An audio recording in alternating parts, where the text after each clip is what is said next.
Habari Entertainment proudly presents Habari Live. Habari Live. From Phoenix, Arizona. And you're listening to the Habari Live podcast. The show that brings you news, sports, and entertainment for people who love HabariEntertainment.com. Here are your hosts, Iesha, Jimmy, and Damon Dipleen Ellison. Let's get it going. We are all the way live.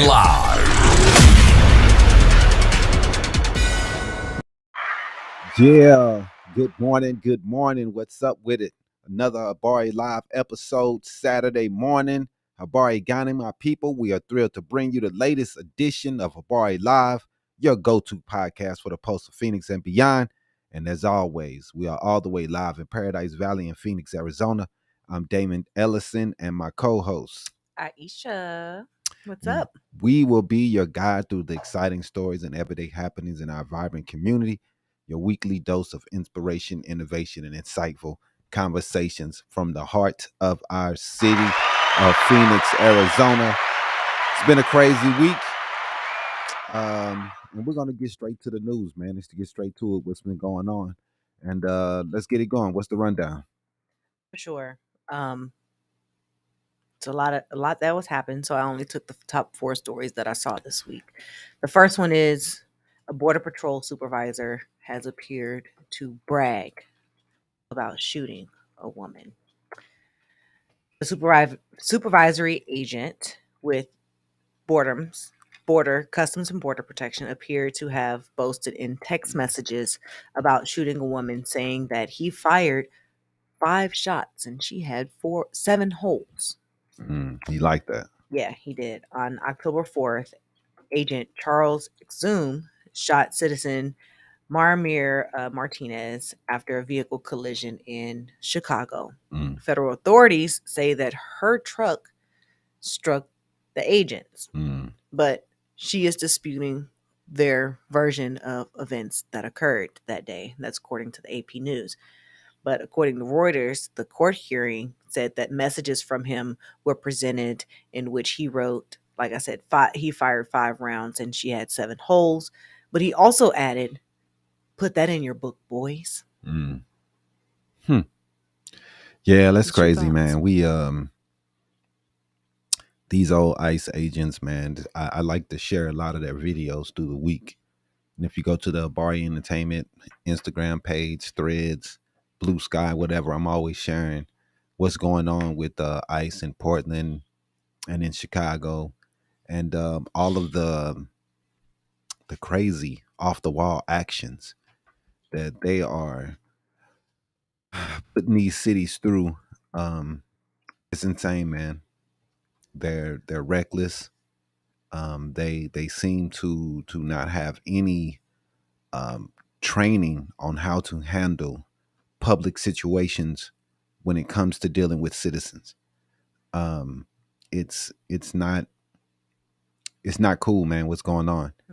And it's been a lot of judges trying to put it in check, but it's always this judge that comes out and just somehow lets these guys get away with these things. I don't understand it. Just like in California, they're trying to make them not wear masks and to also identify themselves, because we have a lot of copycats, people who are using their tactics to kidnap people, commit crimes, and they're not ICE agents, they're just criminals. Right. And because ICE is doing these type things, no one knows the difference on what's going on, because it's like, hey, we don't know, it might be ICE because the way things are going, but people are copycatting, and then they're committing crimes in the name of ICE, because ICE is so reckless right now. No one knows the damn difference. I don't know, man. I agree that they should start identifying themselves. They're wearing masks because they know that they're doing crazy things, and no police officer wearing masks. Why don't they have to wear masks? This is crazy, man. This is just crazy. But I don't understand what ICE.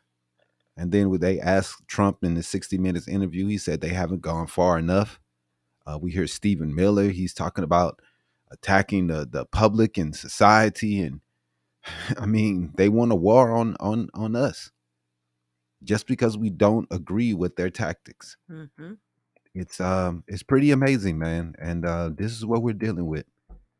But what we're gonna do is just keep standing up, keep fighting, keep voting like we did last week, and that was good to win. But those are the things that's going to change things, man. It's not going to be sitting around crying online. We're going to have to actually get out there and work. What else you got? Yeah, I agree. The Supreme Court said that they're going to consider a petition asking to overturn the landmark 2015 ruling on same-sex marriage, according to ABC News. The petition is brought by Kim Davis, who's a former Kentucky county clerk who in 2015 refused to issue a marriage license to a same-sex couples based on her religious beliefs. So she's asking the Supreme Court to revisit the ruling in order to overturn same-sex marriage. Why is this so? This lady, what's wrong with her life? Like, what's going on in your life, lady? I mean, like you said, this the same lady you said that was trying to make sure that she didn't have to um, um, marry a same sex couple, even though that's what she was doing. Is what's Right. that person called that She's a county clerk she was a clerk that marries people. that issued the marriage Right, license. she's issuing marriage licenses, but she doesn't want to do that because she doesn't like gay couples. Now she takes this all the way to the Supreme Court to make sure that gay couples don't even get married, period. Mhm. She's so upset about it. It's she don't want these people getting married. At Why all. is it her business? Why are Republicans always in our bedrooms? Why are they always trying to come into, like, dude?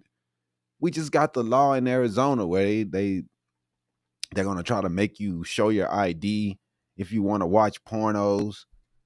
Like, this is Republican stuff. This is all they have. This is what they want to do. They're always trying to figure out ways. I understand if you want to keep kids that's younger than 18 from getting it, but this is also taking away people's privacy by doing these things, making people show these things. Mm-hmm. So, and then that's what people want, and we're not getting those things.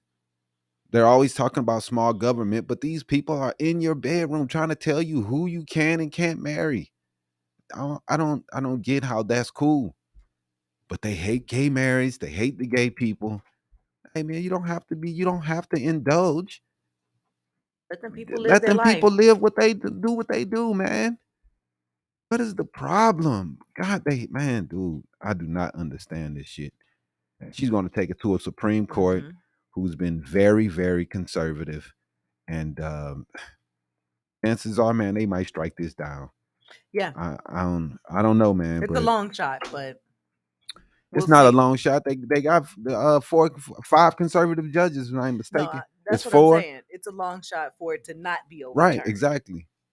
So I mean, I just don't. I mean, I don't get why they care so much about what other people are doing. It's so dumb. Look, man, let them people do their thing. It hasn't hurt anyone that law that people of whatever can get married. How has it hurt anyone? Whatever, man. What scripture? Hey, man, scripture doesn't have anything to do with government decisions, because church and state are supposed to be separate. We don't care about no damn scripture. That has nothing to do with decisions that's being made in the government. So that get up out of here with that. That's not even being heard. We're not even thinking about that. There is a separation of church and state for a reason, or a big reason. Exactly. I agree.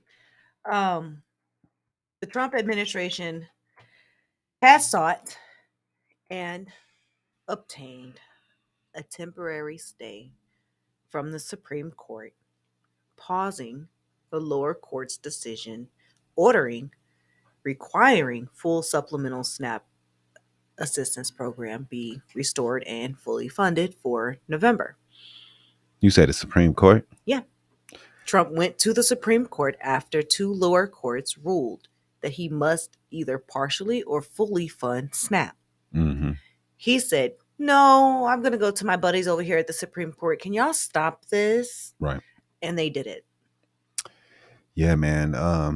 The Supreme Court has really shown that they're just a part of the right wing right now. We do not see the judgments that they were letting down to Biden.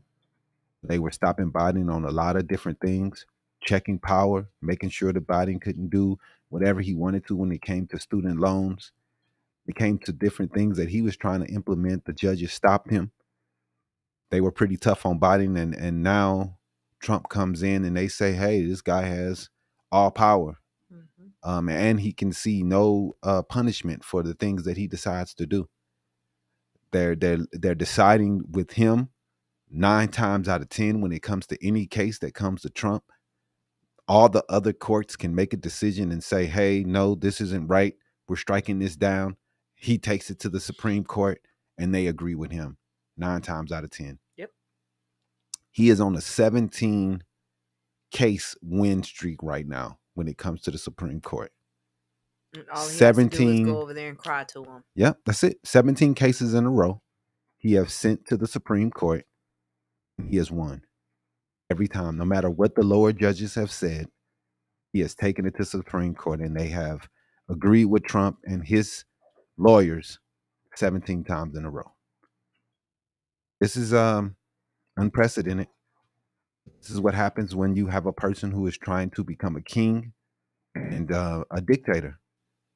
And they get mad when we say, "Oh, he's a dictator," but he stacked the court with loyalists. He stacked the court with loyalists, people who feel as though they have to do what Trump says or they'll have issues and problems from Trump and his people.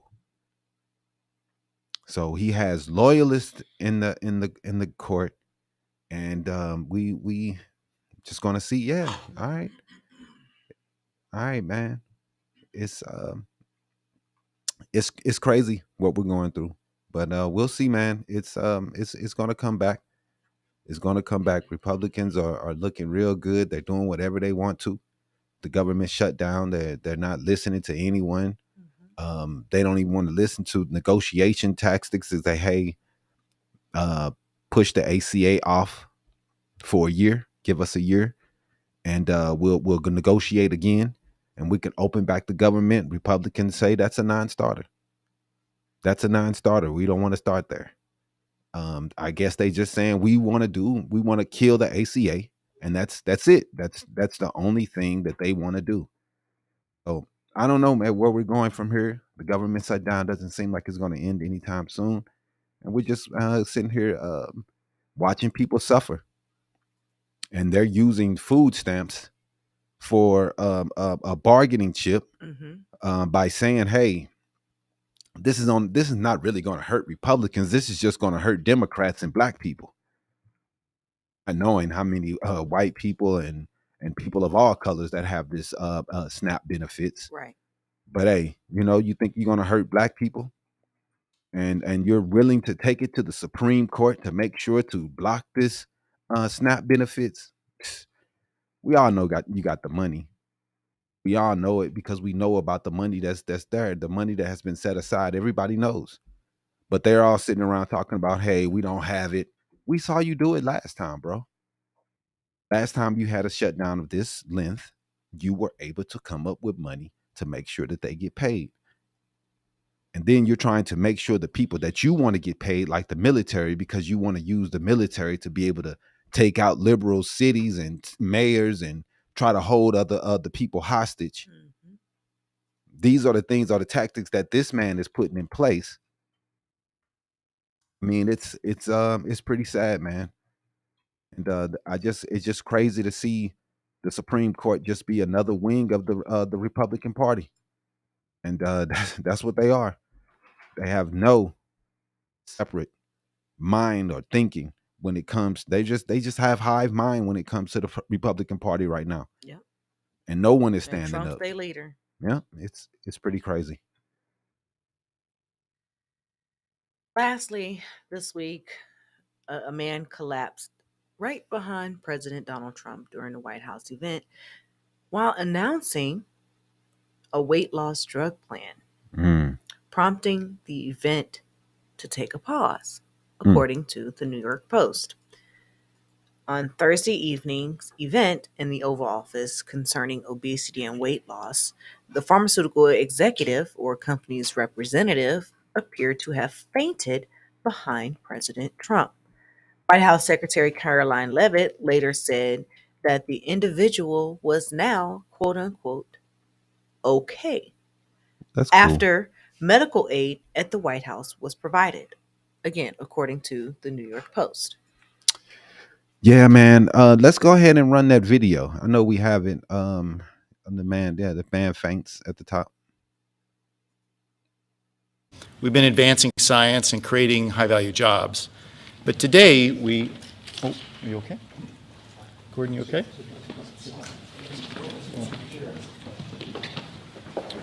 Yeah.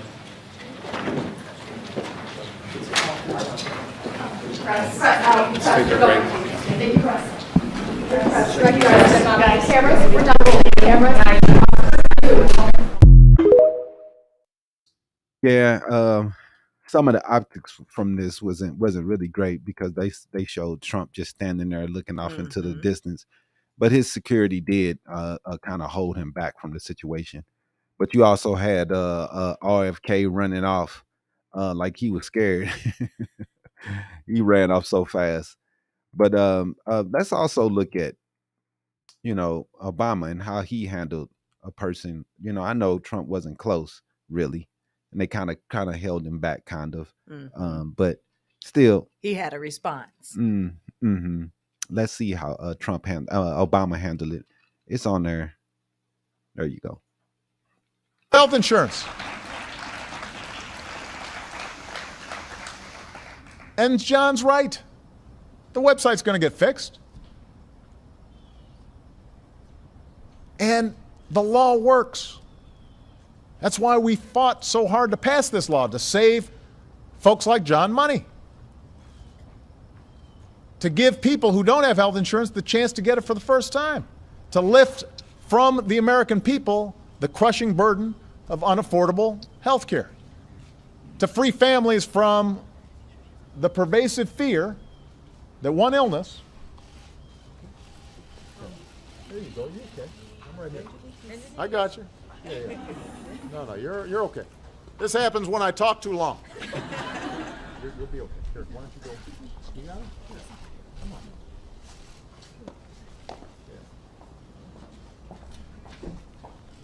It wasn't all chaotic.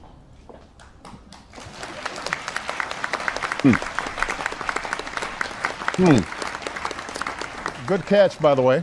Yeah. Whoever was here. Yeah, man. You saw how that was handled so much better. You saw the reaction was so much better than the Trump administration and RFK running, Trump looking off into the distance, have no idea what the hell's going on. Like, dog, a better job, much better job. And the humanity was shown that day. Not the, yeah, did he go for help? I hope so, because it just looked like he was running. But yeah, man, it's this administration is embarrassing, and they do nothing but embarrass themselves every day with this circus that they are putting on with these people that they call cabinet. It's the worst cabinet I've ever seen in my life. It's filled with a whole bunch of bad snacks and disgusting foods and canned goods. That's the cabinet is just horrible. You know what I'm saying? It's bad. What else you got? That's it. That's it? Yes, sir. All right, man. So we appreciate you, Iesha. Thank you for the rundown. Yes, I agree with you, Sizzle Moon song. Obama is what a real leader looks like. The things, the leadership that we have today, it's ridiculous and sad and takes no accountability for anything that they do. I can't believe this guy, man, went up to the Supreme Court and blocked the SNAP benefits. He really do think that oh, I'm going to hurt the black people and the Democrats by doing this. It's pretty crazy, man. This dude is a president. He's supposed to be a president for everyone, not just for Republicans. I'm trying to make sure that people don't eat because he's trying to take away the health care and healthcare insurance for people. Is a wild, man. This is wild politics, man. And it's crazy that people's lives are being put into play. Make sure that wow, it's crazy, man. Craziness. I'm every dude. I'm so sick of people like you. It doesn't matter what he did, you would not even care. Man, you would hate regardless. Rachel Maddow's talked for like 30 minutes running down all of the things that he did that was great for America. All of the weeks of job growth, all of the things that he did to get people to take down their nuclear weapons. Like everything that he did, my brother's keeper, making sure that people had health care with the ACA, trying to get health care insurance. You're gonna hate the dude anyway because you don't like him because what he stands for, and you're on the other side of a lot of these different things. You hate everybody. He gave people the right to get married, and I know that upsets you people. Mm-hmm. He gave people health care insurance. Y'all hate that. Y'all don't want people to have health care insurance. You want people to die. That's y'all way of thinking. Like y'all party is crazy. But anyway, man, Real crazy. we're gonna go into some of these things, man. And I want to talk about my main story. One of my main stories today is to talk about the middle class, man, and how the Republican Party, even since the 80s, since Reagan, they've been going at the middle class to get rid of it. Mm-hmm. Because the creation of the middle class was government controlled. The GI Bills, giving people homes and making SNAP benefits or welfare was all a plan to create a middle class, create a class that wasn't poor, and to make 60 to 70% of Americans middle class. And some people were against that. And most of those people were in the Republican Party. And they didn't want to have a big middle class. They didn't want schools to be free. They didn't like that all these people were going up to the middle class. So they wanted to create a smaller middle class so they can have more control over people, and people can be more dependent on the government and be broke, be poor. So they don't have the minds to be able to think through some of the things that's going on. They don't want people to have education. So they're destroying public education, taking away access to schooling, making you think, hey, school is bad. School is horrible. It's so bad. A lot of people are falling for it. They're going right for it. School is bad. Teachers are bad. They're indoctrinating. They're doing this. They're doing that. And people are falling for it. They're taking away access to, like I said, people don't believe it. And a lot of people fought with us when I said it before. School used to be pretty much free. Mm-hmm. And if it wasn't free, the tuition was so low that you could pay it back by working at McDonald's for a semester or two. Right. It wasn't the things that put you into debt for the rest of your life. And that's what's going on in a lot of these countries, and a lot of these states and situations where people are losing their whole existence because they're $50,000 in debt, been paying for years, and the interest is going down. Biden tried to do something about it. Republicans are pissed. They don't like that. And it's poor people who were mad. That we like, what is wrong with y'all? School should not cost this much. This is an issue that we have. We need to tell these schools they cannot keep charging these prices. It's not helping. We have to do something. It's not helping. So I don't know, man. So I'm going to talk about how Reagan and Trump built the American middle class and their plan that has been put in place since way back in the day to make sure that our middle class keeps shrinking, the amount of money that people are making and people are trying to put themselves in a better position, how they want to undo that. Mm-hmm. For sure.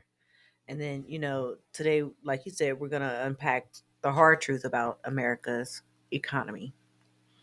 How the middle class once was the backbone of our country and was systematically dismantled over the past 50 years. Before Ronald Reagan, America had something close to an economic miracle. You could work at a union job and support a whole family, buy a home, buy a brand new car. One paycheck for the home, cover rent, groceries, car, and even a vacation or two, man. That was the promise of the American dream. And these are the things that everybody hoped and that we would be able to keep up. Mm-hmm. But what was the biggest thing that happened that changed that? Right. Newspapers back then used the term wage earner income because one job was technically enough. But now we use household income because it takes two or more jobs just to achieve the single paycheck that could buy the 1960s or 70s products that people say that we should be able to do. Mm-hmm. Yeah, man.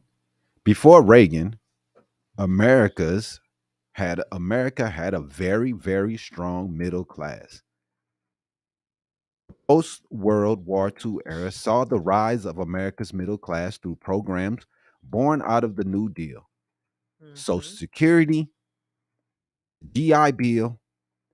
We had strong unions, which Republicans are against today. They are not for unions because unions work and try to create higher wages, and Republicans are against that because they are against people having decent wages and decent jobs. They're against that. Right. Trump didn't hire a union to demolish the White House. He didn't hire a union group, believe it or not, because they're anti-union.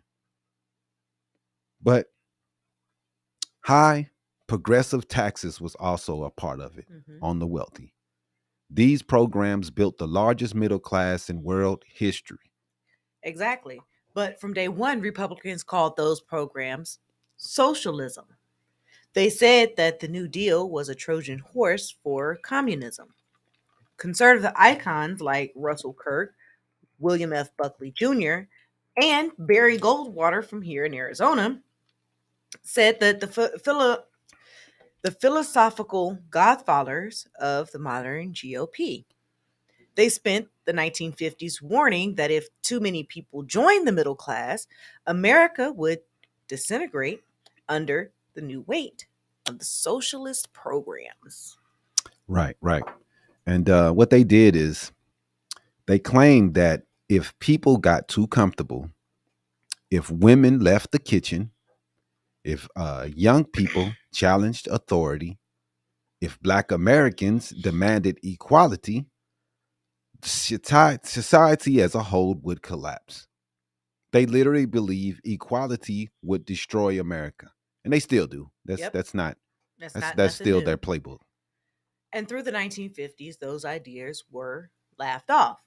The country was booming, wages were high, unions were strong, and by the early 1960s, more than 60% of Americans were middle class, the largest share in history. Hmm.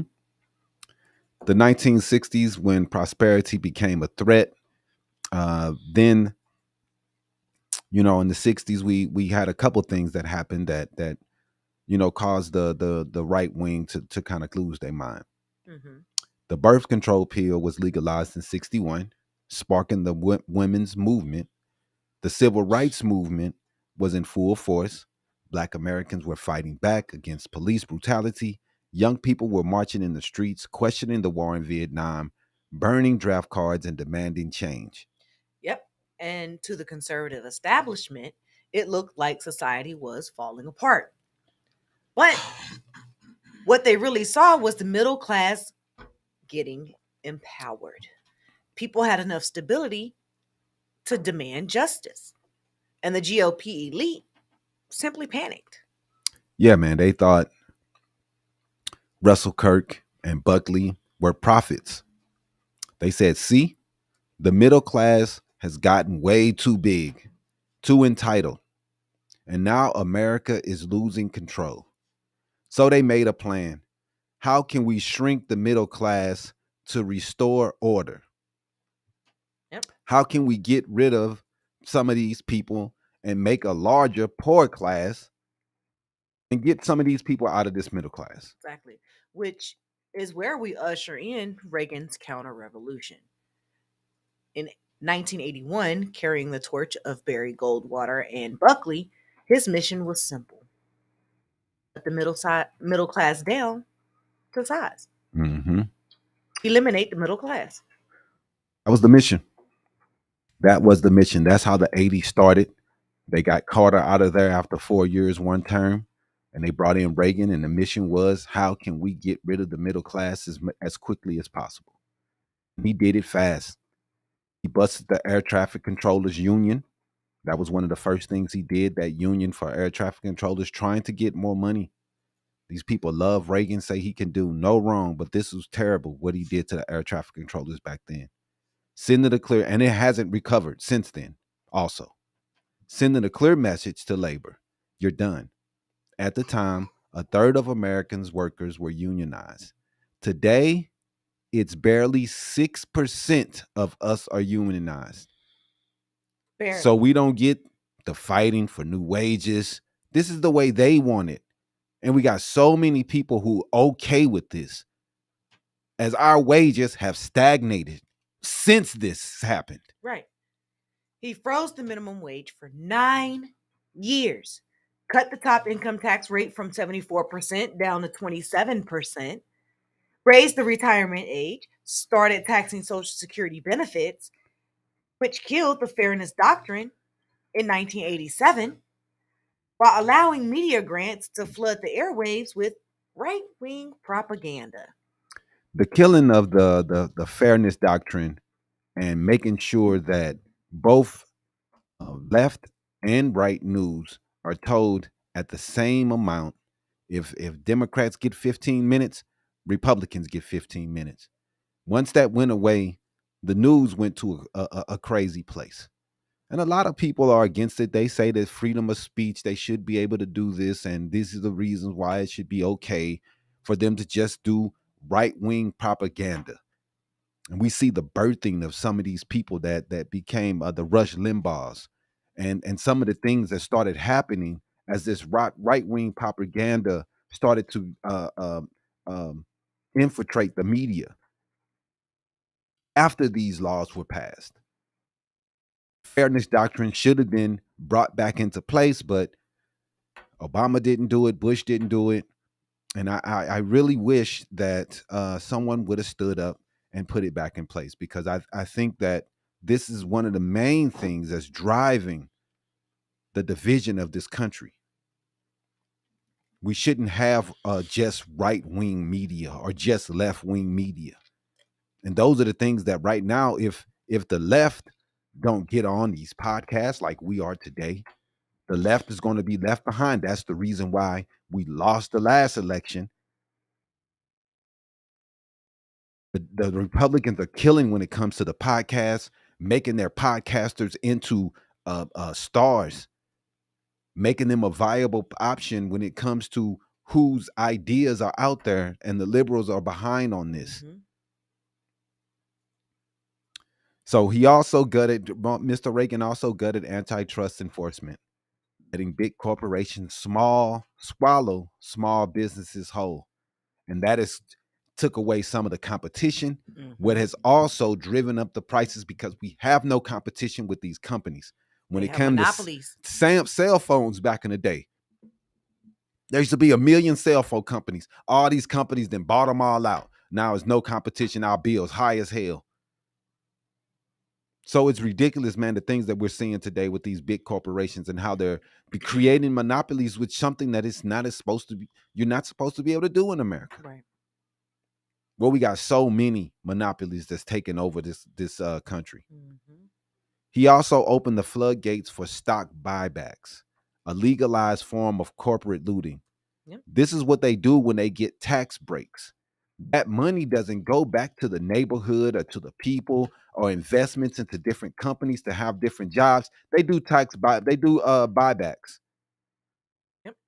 stock Reaganomics. buybacks. Right, exactly. Because Mhm. Reaganomics wasn't about trickle down. It was about siphon up, transferring wealth from the middle class directly to the rich. Take from the middle class, give to the rich. Eliminate the middle class, make the rich richer. Mhm. That was the entire plan. We all know this. Mm-hmm. It's a terrible plan, but this is what they plan to do. The era of billionaires from Reagan to Trump. Now, by the 2000s, the middle class was bleeding out. Wages stagnated. Housing costs has exploded. Student loans are trapping generations. And healthcare costs have pushed 500,000 families into bankruptcy every single year. And these are the things that the Republicans are clapping for as people lose their homes, their wealth, everything because of health issues. Exactly. And then here comes Trump, promising to fight for the forgotten man. Instead, he gave the rich their biggest tax cut since Reagan. He also called his big, beautiful billionaire's bill, handed out trillions of dollars to corporations and the wealthy. And Now here comes Elon Musk getting $1 trillion. yeah, and just like that.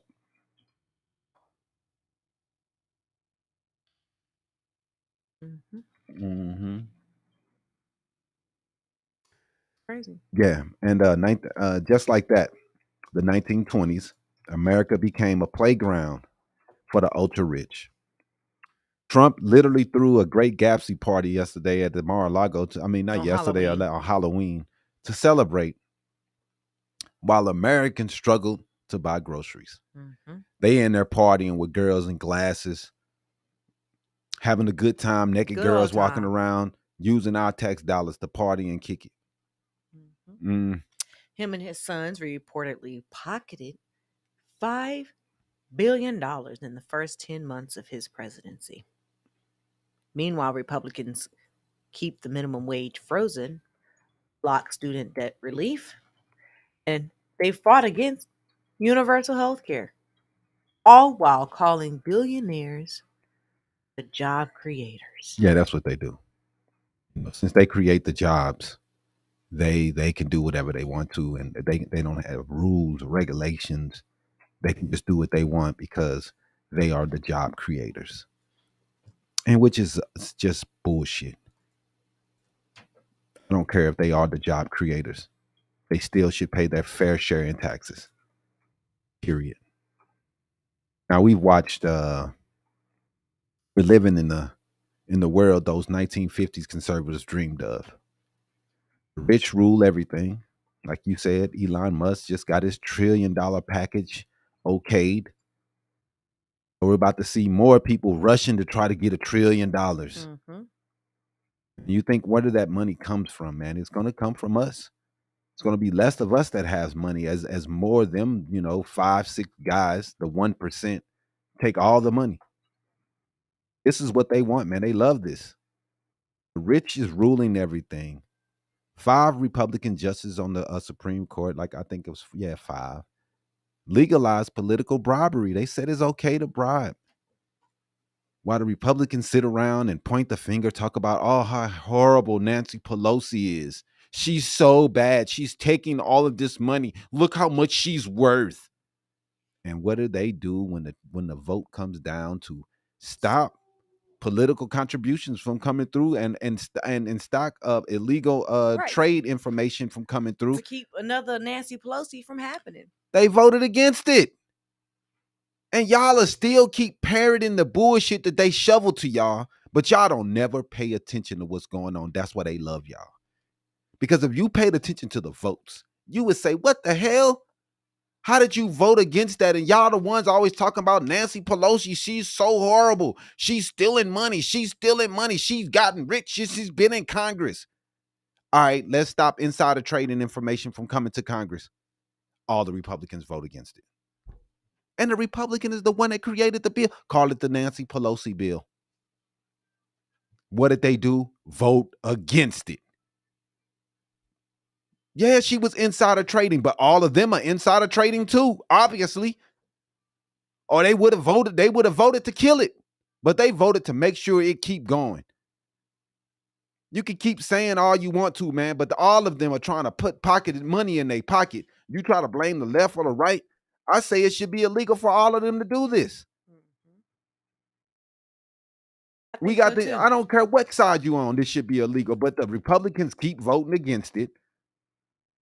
There was some Democrats, Angus King, he's called himself a Democrat, half an independent, but he was one of the main people pushing against it because he's one of the richest motherfuckers making the most money from insider trading. Yep. This shit should be illegal.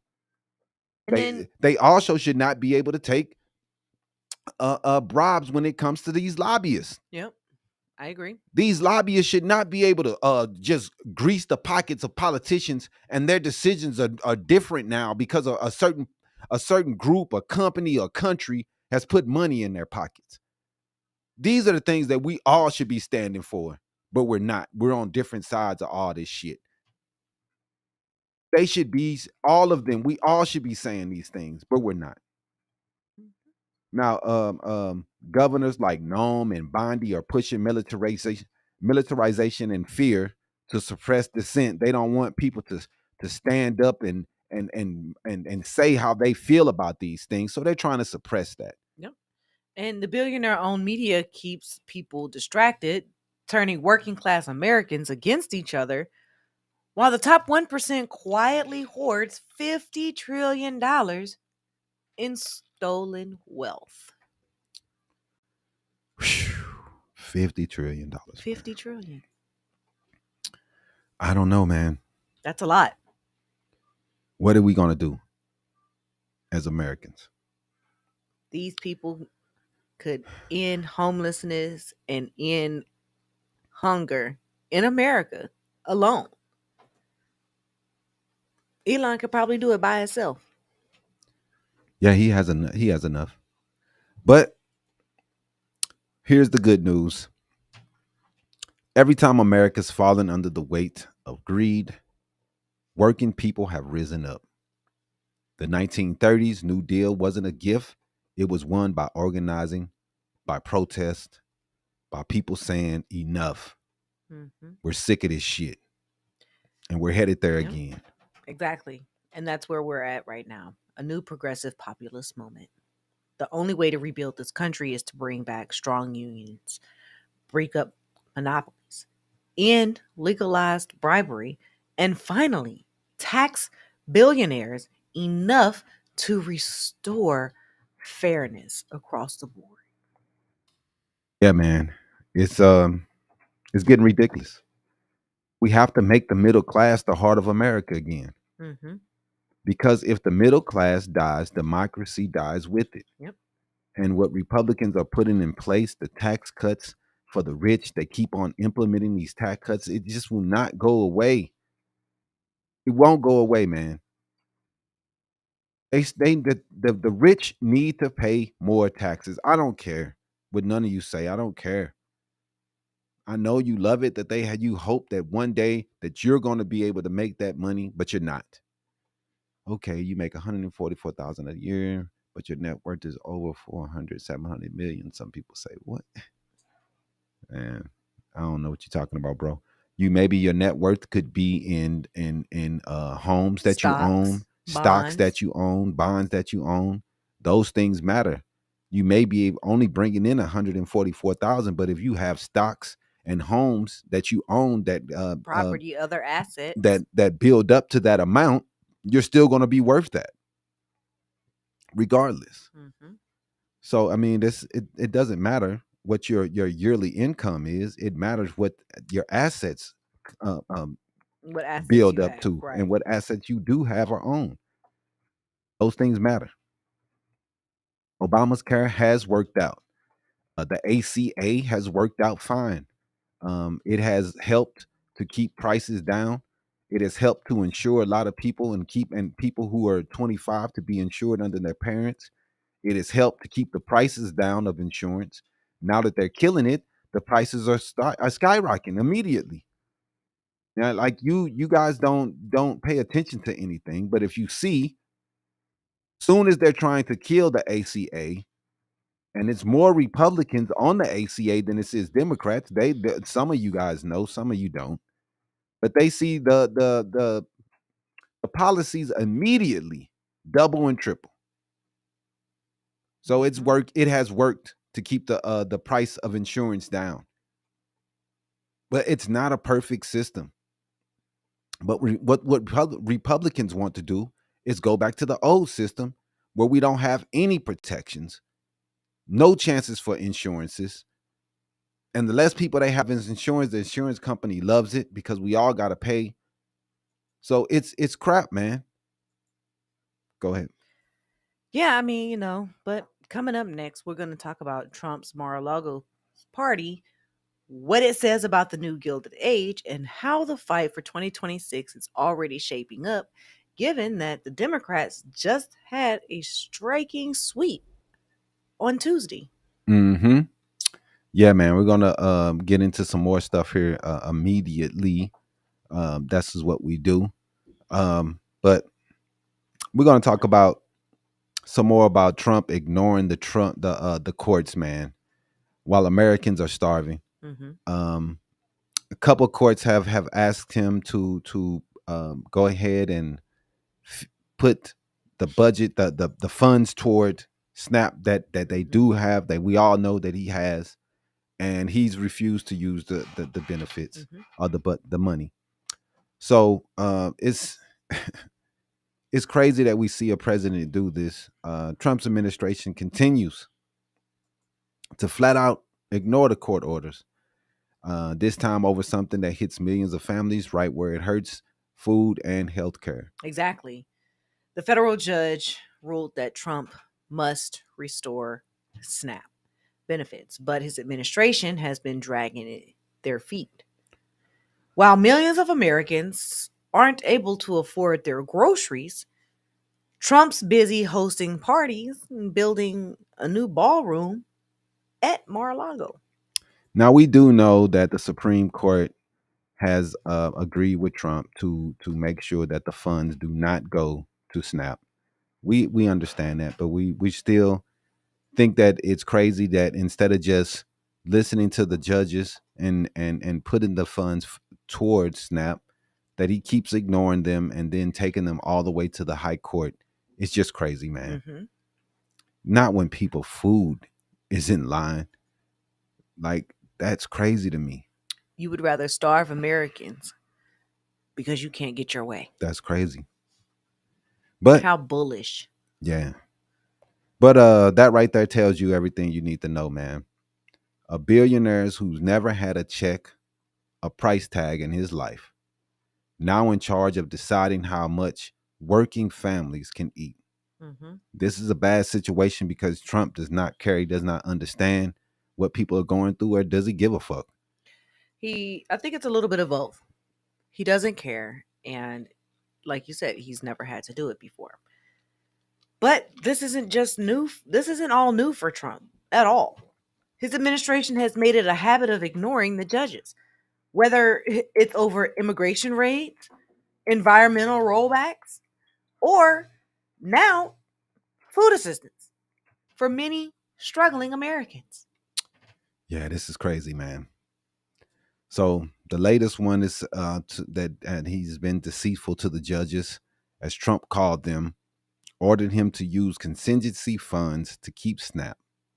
That's what we all know. That's the Supplemental Nutrition Assistance Program, to keep it running during the shutdown, to make sure that the people who are struggling still have this money, man.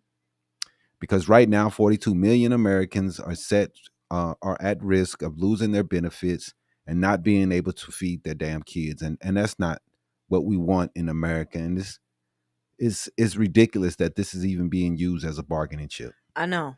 considering, like you said, 42 million Americans. That's not a statistic.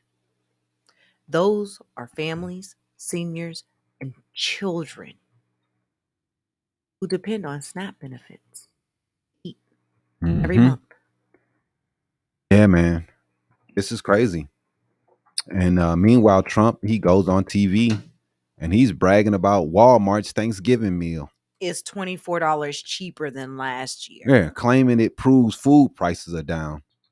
Like a Walmart ad somehow counts as an economic indicator.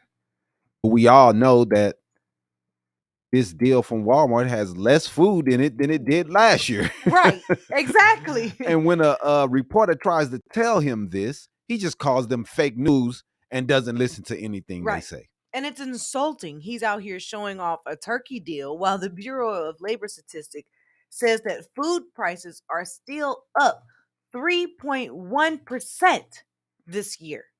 That's not relief. That's straight propaganda. They're lying directly to your face, and you're falling for it. You're drinking the Kool-Aid. Mm-hmm. I mean, I will never understand why these people just listen to the lies of the Republicans, that they just lie and lie and lie. First lie was, they're trying to get health care for illegals. You see, they've stopped telling that stupid lie because it was dumb as hell. Now they're trying to hold your health care, your SNAP benefits for their benefit. Now we see Trump is the one that is doing that. So that lie is gone. You can't say that. So what is it? I mean, the Democrats come out today, they say, hey, let's push the ACA out a year. Let's make sure that people Right. get these are able to get these benefits from ACA. Push that out a year, and we can go and get the government back open. That's what we say. Trump and them said that's a non-starter. Billionaire president who eats steak well done with ketchup has no clue what a grocery bill looks like. He's measuring the What is he, economy 5? by yeah, he is 5. By how cheap stuffing mix is at Walmart. While people are choosing between rent and medicine, he's sitting around talking noise about how much the deals are at Walmart. Man, while the real economy is bleeding. And the reality is that the economy is hurting. Job numbers just hit a 22-year low. Hiring freezes are spreading. Layoffs are accelerating across multiple industries, even in tech and AI. Yeah, man. This AI is right now running through a lot of people. It is. A lot of people are losing their jobs. It's not good, man. On Thursday, U.S. markets tumbled. The S&P 500 dropped 1.1%. The Nasdaq fell 1.9% because Wall Street sees the writing on the wall. The economy is slowing fast. And a lot of that is due to Trump's chaotic shutdown, his horrible tariffs, his a National Guard in all of this in city by city, and he's doing nothing to help the economy. Right. While experts are estimating that the shutdown that we're currently experiencing is costing us about $15 billion per week. That's money flushed right down the drain because this administration would rather play political chicken than feed families and pay their federal workers. They rather play chicken with our lives. Yeah, man. I mean, anybody who could argue against this, if we have watched Trump go to take it all the way to the Supreme Court to make sure that he does not have to pay SNAP benefits. Right. So he doesn't have to feed the American citizens. Sent $40 billion to Argentina. Found that money no problem. But now for SNAP benefits, we don't have it. We don't know where that money's at. We don't have that money. We don't have it. Sent $40 billion to Argentina. All the money he's spending on golf trips and going to Mar-a-Lago every weekend. You think that shit is free? And let's not forget Trump still trying to dismantle the Affordable Care Act with no new plan in place. He just wants to destroy the ACA. Mm-hmm. While this chaos is going on, taking away health care from millions in the middle of an economic slowdown, trying to hurt people That's to just the get his cruelty way. of it all, though. Even every move that he makes, from cutting food aid to killing healthcare, is a direct hit on us working class Americans. That's what he's trying to do. You know, we all saw them for 4 years. They blamed Biden for the egg flu, but never took responsibility for the catastrophic handling of COVID. Mm-hmm. Horrible. All the people that died under his watch, doesn't matter. He doesn't get accountability for anything that he does. But the bird flu definitely was Biden's fault. Right. Everything that happens under a Democrat that's all they do is cry. They still crying about Obama.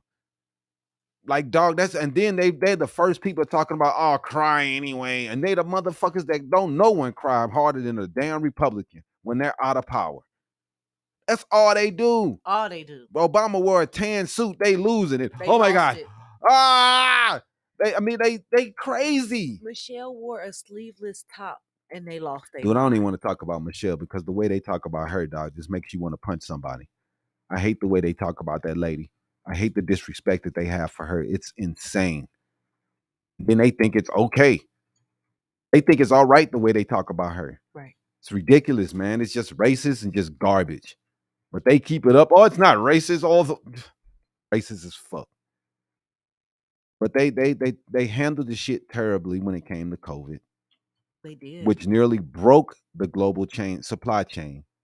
This is what happens when leadership doesn't believe in facts, science, or have any fucking compassion. Here they go, Big Mike. Oh my God. Get your racist ass out of here. Y'all so fucking racist, man. It's so ridiculous. Your mom is Big Mike. How you feel about that? They grandma Big Mike. But anyway, what's the bigger picture? This isn't just about SNAP or inflation. It's actually about accountability. When a president ignores court orders and defies Congress and pushes the poor to please billionaires, that's not a democracy. That's authoritarianism with a golden elevator. Because, I mean, he loves everything in the color gold right now. So shit's so fucking tacky. So you can't call yourself a man of the people while hosting galas in a ballroom you just built with tax cuts meant for the rich. Right. Trump doesn't understand the working class and doesn't give a fuck about them. He doesn't care at all about any of this shit. No, he doesn't. And all of you that's sitting here falling for it, thinking that this dude cares about y'all, you are idiots. Yep. And talking shit about a lady and disrespecting her and thinking you better than somebody, you're still a piece of shit, dude. You're not better than anybody. Yes, it is racism, Mr. Rob Fisher. What do you think that is? Talking about black women, trying to call them a man.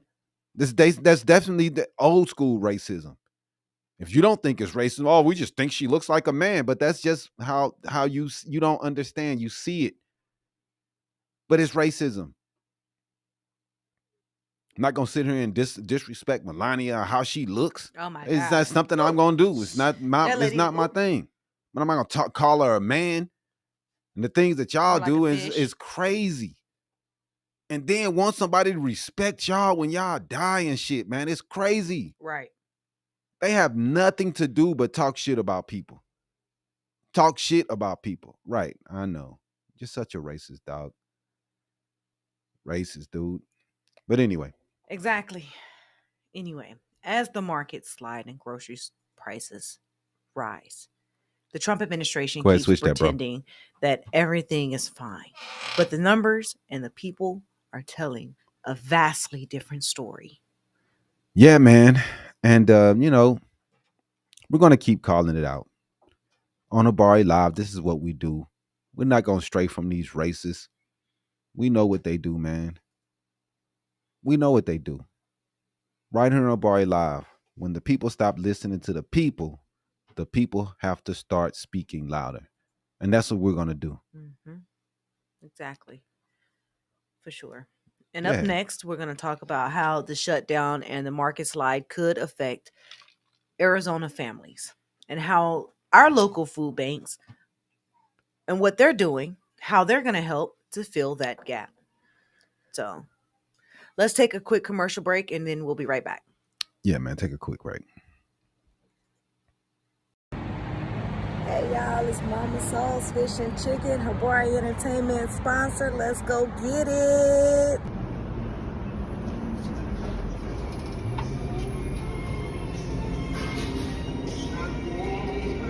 Man, this Mama Soul's Fish and Chicken. I ain't never had a piece of fish that tastes so good. I'm not a shrimp person, but they fried shrimps. It's so good. It's so good. The dressing and the greens and the cornbread.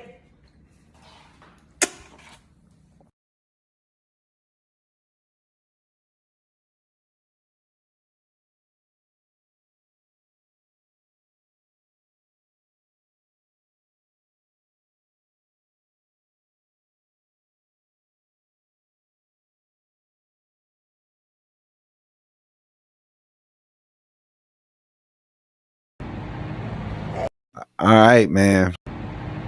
Hey y'all, it's Mama Soul's Fish. Welcome back. Welcome back. We'll be back. Go back in there, please. Welcome back.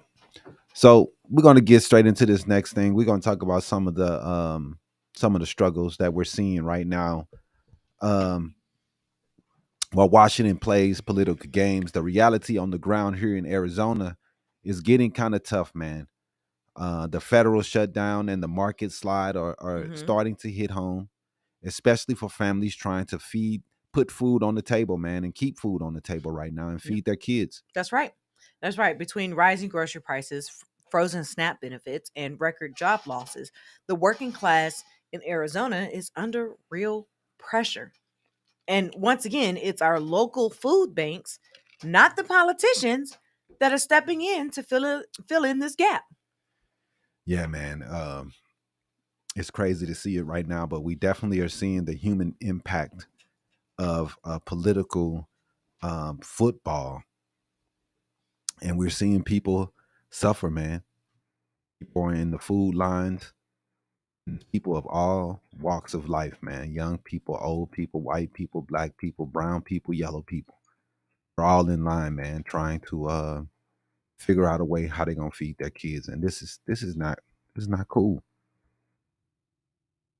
I just don't understand why so many heartless people in this country, man.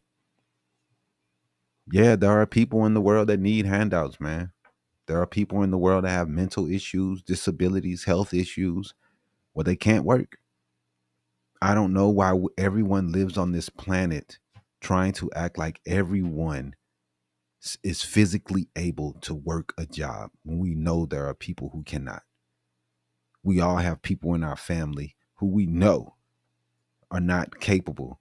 Maybe it's a physical issue, a mental issue, whatever it is. And I don't understand why there's so many people that do not care. I don't get it, man. We all can be in that situation whether we could be in a wheelchair or you have a health issue that can happen tomorrow. We all know that natural disasters, floods, all type things happen, man, on this planet that's trying to take you out. And we sit here and act like it's so difficult to imagine that someone needs help. Yeah, yes, there are some people that abuse SNAP. There are people that abuse capitalism. But There you are want to people punish there are everybody? fraudulent people who make sure that they are frauds, and they commit fraud against the capitalist society. Should we just stop doing capitalism? Should we just stop doing that? Since there's people stealing, like it's so stupid the shit that y'all fucking say, man. Right. Oh, but one person is doing something bad. Well, hey, some people steal from the grocery store. Should we shut them all down? Should we not have grocery stores because there's a couple Right. people stealing? Like, it's so dumb. Like, there's so many things that people take fucking advantage of. Should we stop it all just because 2 or 3 people is fucking up? Yeah, there's some people I disagree with, man, when it comes to fucking SNAP benefits. I see these girls, these people who talking about they driving nice cars, they got nice makeup, their hair did, wigs, $300-400, and they on SNAP. Are you taking advantage of the fucking system? I don't know. But at the same time, it's like, this is minuscule money. Yeah, some people who doing some dumb shit on it. Yeah, some people who's taking advantage of the system. Does that mean you throw the whole fucking system away? Because in every walk of life, in every system, there's somebody fucking taking advantage of it. Yep. Because that's what people fucking do. We should just stop society as a whole because some people don't do things right. SNAP benefits, making sure people don't go hungry is something that is easy for the richest country in the world. Mm-hmm. And we were a third world country and we just let people starve on the side of the road, then I would understand. But that's not something that America should be doing because we have the dollars, we have the money to be able to help others. We have it. It's not like we don't have it. We got a dude that has $1 trillion. A trillion. So let's talk numbers, man. The Bureau of Labor Statistics says food prices are up 3.1%. We said that already this year. Job numbers just hit a 22-year low. With the government shutdown dragging on, 42 million Americans nationwide could lose food assistance through SNAP. Go ahead. Yeah, you're right. Here in Arizona, that translates to thousands of working families, parents, seniors, even middle class people who suddenly are wondering how they're going to eat next week. So here in Arizona, we do have a couple places that are trying to help out. Mm-hmm. At St. Mary's Food Bank in Phoenix, lines are already wrapping around the block.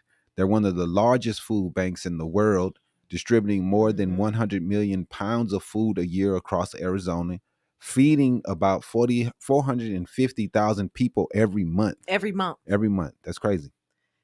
They've reported that incoming donations have dropped by 1.2 million pounds in the recent weeks. Just as the need actually spikes, their shelves are thinning out. They've started expanding more home delivery for seniors and people with disabilities, while they're trying to reach those who can't drive or stand in these long lines for hours on end. Yeah, and over in Mesa, Mm-hmm. private phone number, answer that.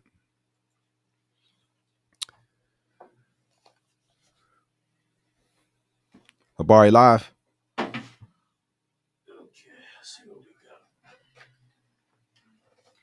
Give me just a second here, sir.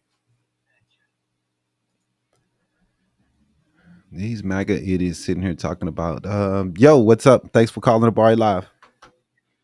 Yeah, hey, no problem. You guys, I like the way you guys do your show. It's really like a conversation as opposed to asking for an argument. So kudos to you guys on that level. I appreciate it. Thank you. You bet. So earlier in the show, a little bit ago, you were talking about how they were trying to get rid of the middle class to bring things, bring us down. And I think you're right about that. I think they need the control. But let me ask you this.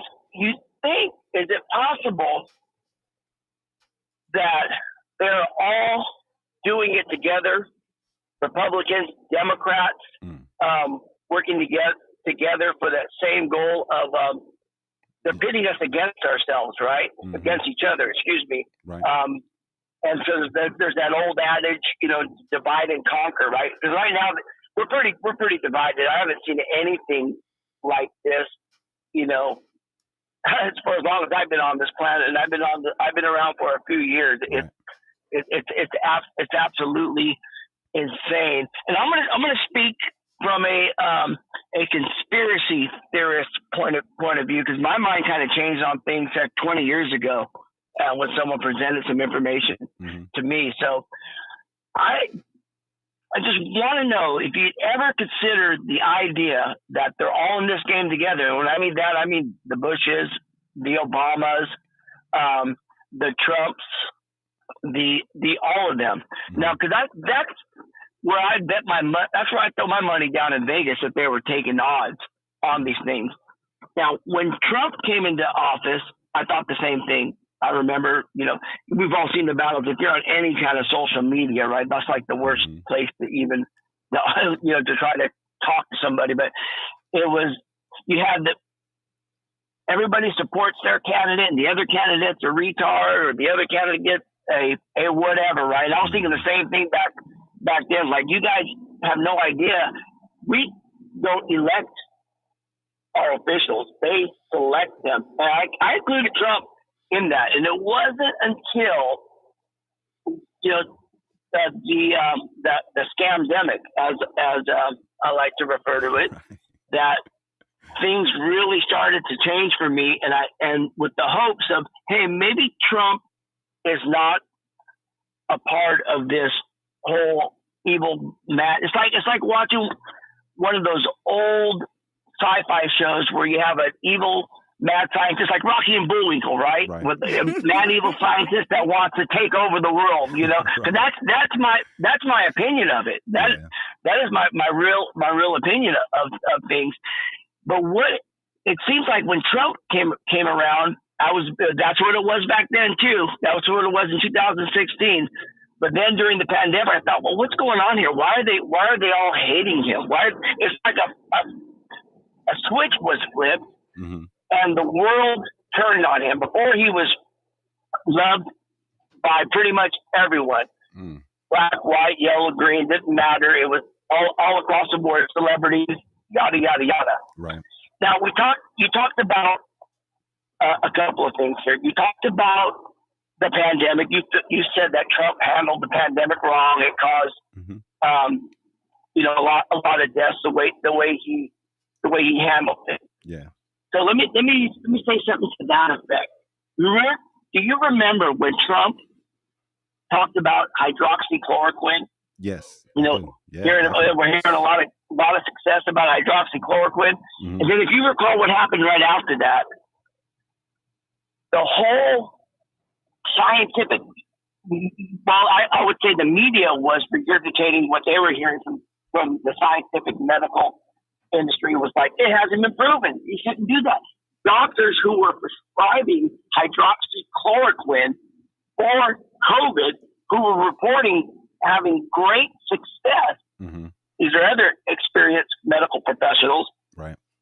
It was now illegal for them, or if they prescribed hydroxychloroquine to anyone who didn't have, I forget what the disease it actually, or one of the diseases it actually treats, that they would lose their medical license. Right.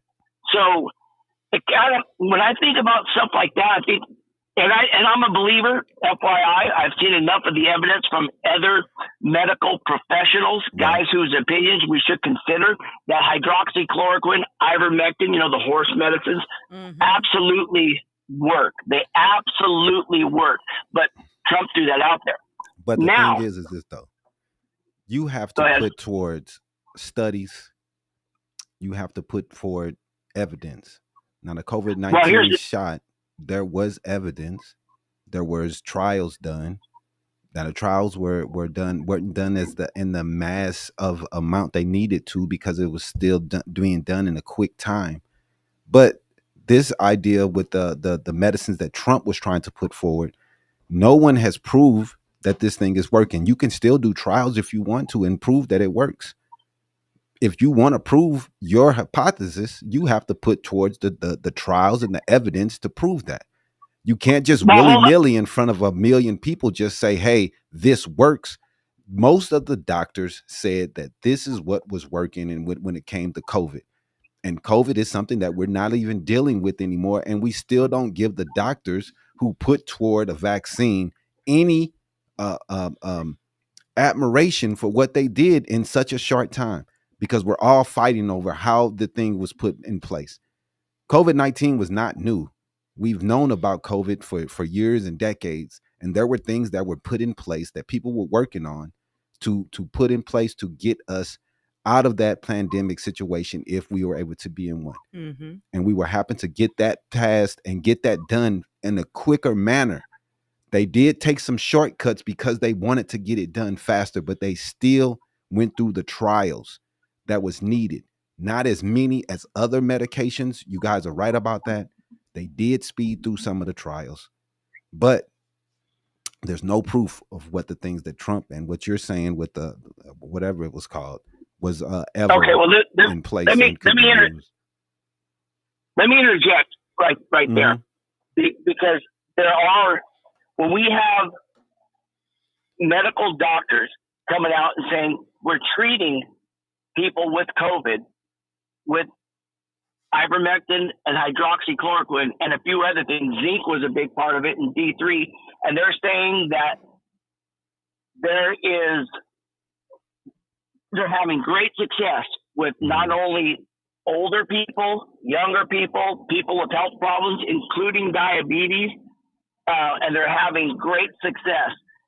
And hydroxychloroquine and ivermectin are safer than aspirin. It's literally safer to take than aspirin. And their doctors are being told you will no longer be able to prescribe this for COVID. That should at least go, hey, what's going on here? Mm-hmm. Now COVID-19, the shot. I get a lot of different sources. I listen to a lot of shows like this, a lot of shows like this that are more conservative, and a lot of these shows they'll pull out the documentation. They'll talk about studies, how the COVID-19 shot, you are actually more likely, and it's a study. Don't ask me to quote the study because I'm not good at those kind of details. You'll have to listen to those other shows. But they'll talk about the studies from yada, yada, yada university and how you are more likely to get COVID-19 having the shot. But that was having that. That was the point, though. The point was to give it to you, for So you can that have you the can immune. antibodies to fight it No, off. this is not. That is what they This give is not. you. That's what the vaccine does. No. The vaccine gives No. you the whatever you trying to fight. They give it to your body so your body can get used to it to fight it off. That is that is what vaccines have been since the beginning of time. We've had vaccines Hold on a second. forever. Let me interject. Let me interject right there. Okay. That is the definition of a vaccine. You are 100% absolutely correct. That is not. They changed the definition of a vaccine so the COVID jab could fit into that. That's not how it works. That it causes your body to create spike proteins. It causes your body to create spike proteins, which the virus, is supposed to teach your body how to react to them, how to get rid of them. So right. It's not a vaccine traditionally. I believe that you're hearing not truthful information. I believe you believe what you're saying. Right. I believe your integrity, but I believe that. Yeah, I just believe you're not getting the full story on things. That's what I believe. But what did Trump do? So Trump went to Operation Warp Speed, right? Right. So he did. He pushed the vaccines through. He did all that. Yeah. And pushed the vaccines through. So one of the conspiracy theories behind that, and is that the reason why he did it, because a lot of us guys are like anti that shot. Right. It's the reason why he did that. If you recall, they were talking, when everyone was walking around 6 feet of separation, wearing masks in public. Do you recall the COVID passports? Or remember when Biden tried to get OSHA to make it mandatory for companies over 100 employees? They either have to get the shot or they have to test weekly. You had Anthony Fauci saying hey, look, we just make it hard on them until they cave, and then they'll do it. So Trump did that. The theory, if he did that, to get the shots through so we can get back to normal. Because they were talking about, hey, this is the new normal. This is going to be the next. They're saying the next 8-10 years, this is what we're going to have to deal with. But I'm going to ask you a question real fast. You understand that the first time that we know of having a pandemic back in the Spanish flu, we went through these same issues. Right. This isn't new, bro. This is the same thing that the doctors tried to do back then. People stay separate. People stay at home. People wear masks. These are not new things that they put in place. This is an old tactic to try to keep diseases from spreading. You guys act like they were just making up stuff willy-nilly to make your life harder. And that's not what they were doing. They were using tactics that's been in place for centuries to try to keep things from spreading. This is what you do. You have to stay away from each other. We're just going to be on top of each other, and the disease is going to spread. So in a society, we all have a responsibility to try to keep diseases from spreading. We all we have to do our due diligence to try to keep everyone from getting this disease. And if you have that disease, you should stay home. You should stay away from people. And people should stay in the house if we have something that's horrible like a pandemic. Now, I mean, I understand this situation, but when you talk about the hydroxychloroquine also, these things are also used for different medicines. Yeah. It's used for arthritis. It's used for lupus, malaria. So it's in use. But they did not think that this was going to work for what we had when it came to the pandemic and the flu. But it's used for different things all over the medical spectrum. Right. So it's not an issue that we think that this drug isn't it cannot be used. It's just that we think it needs to be used for different things, and it's not something that was going to cure COVID, or they would have used it. No one wants to die. And do you think that the government wants to kill everyone from COVID? What are they gonna do if everyone's dead? I mean. Well, I don't think that. Let me ask you this. This is usually something people on every side of the spectrum, most people on every side of the spectrum. Do you think that there are cures for cancer? Do I think there are certain cures for cancer, but I don't think they are hiding one, because, like I was telling a friend of mine the other day. Wait. As of today, we still don't have a cure for cancer. No. According certain to cancers, do you think we are doing better than other cancers. Do you think we have a cure for cancer, or do you? No, that's what I'm asking you. I do not. Oh well, then you fall into that. I think there are several cures for cancer. Well, why wouldn't they use them, bro? If they had a cure, everyone would have to take that cure. We would all have to get vaccinated for that cure. Everyone in the world, it's billions of people. How much money they would make? Every person that was born would have to take that cure. They don't make money on cures. They make money on treating. No, man. The cure. The cure. Every single person born on this planet would have to take that cure for the next century. Why? Because it's the cure for adaptability. Everyone would take it. Why would everybody have to take it? Okay. It wouldn't be given just to the people who get the disease. You would give it to people just to make sure, for preventative reasons. Just like we got the polio vaccine. We're not taking the polio vaccine because we got polio. We're taking it to make sure that people don't get it.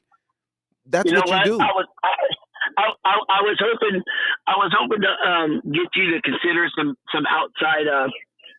I'm not a conspiracy theorist. I'm not that. No, I think you would. I think you would be if you actually looked at some of the evidence out there. No. Well, here's what people do. This is what people do, and I've used this term for a minute. They outsmart themselves, and they use logic. Yeah. And here's how they use logic. They go, if it was a cure, they would use it because the doctors know better. Doctors don't know better. Doctors they are taught how to treat something with a pharmaceutical. Once you understand how the American Medical Association even began, once you understand how that even got started, then you'll start to maybe consider consider a few things. But logically, yeah, the doctor's got a degree up on his wall. I want to listen to him instead of this guy who's heard from other people, Right. other experts that say the stuff is working. You know, that's what people do. Right. So, all right, man. Well, what was your name again, sir? Tony. Tony, we're gonna have to move on from this, but we appreciate you, Tony, from calling in. Yep. And I appreciate talking to you, brother.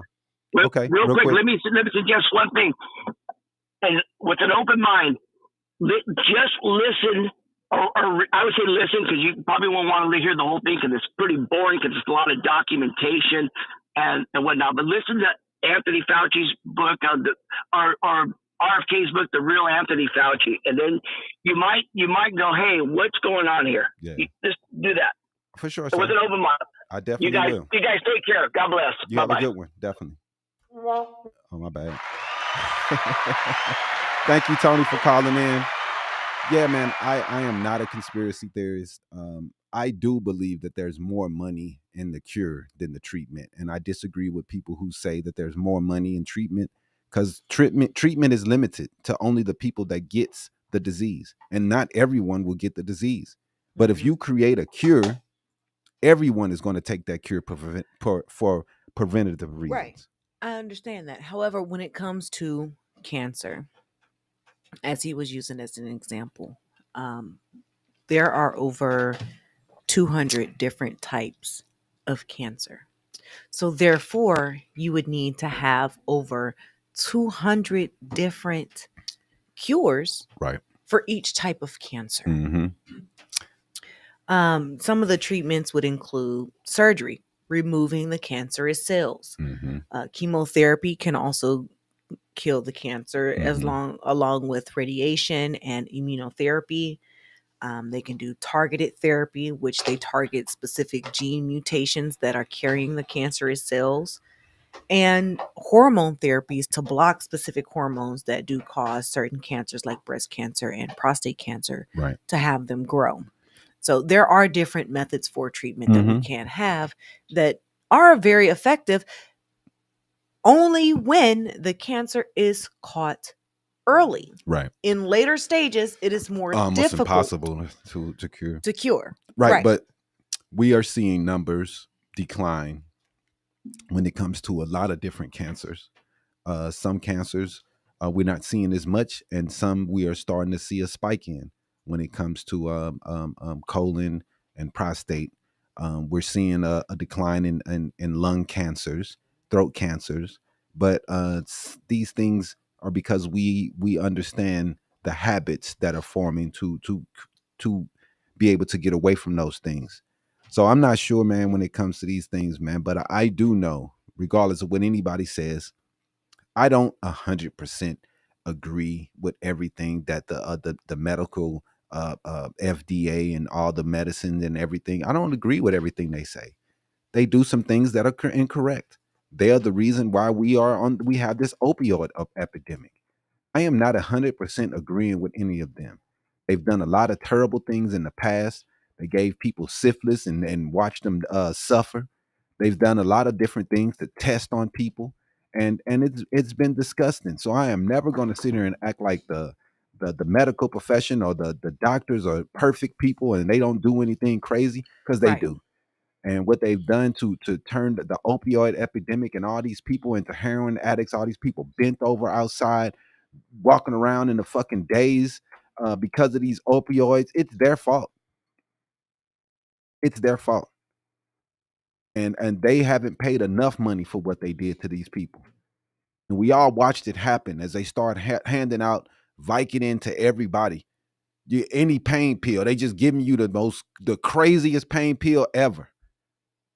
So no, I don't agree with everything they say, man. But I do agree that when it came to COVID, that was the best things that we were doing for society to try to keep this disease from spreading. And I don't understand the people who had a problem with that. Mm-hmm. I didn't want to be in the house anymore. I wanted to fucking go out and start living my life. Y'all wanted to keep on doing that shit. People just keep dying and just act like it isn't there. I don't understand y'all mind state on that.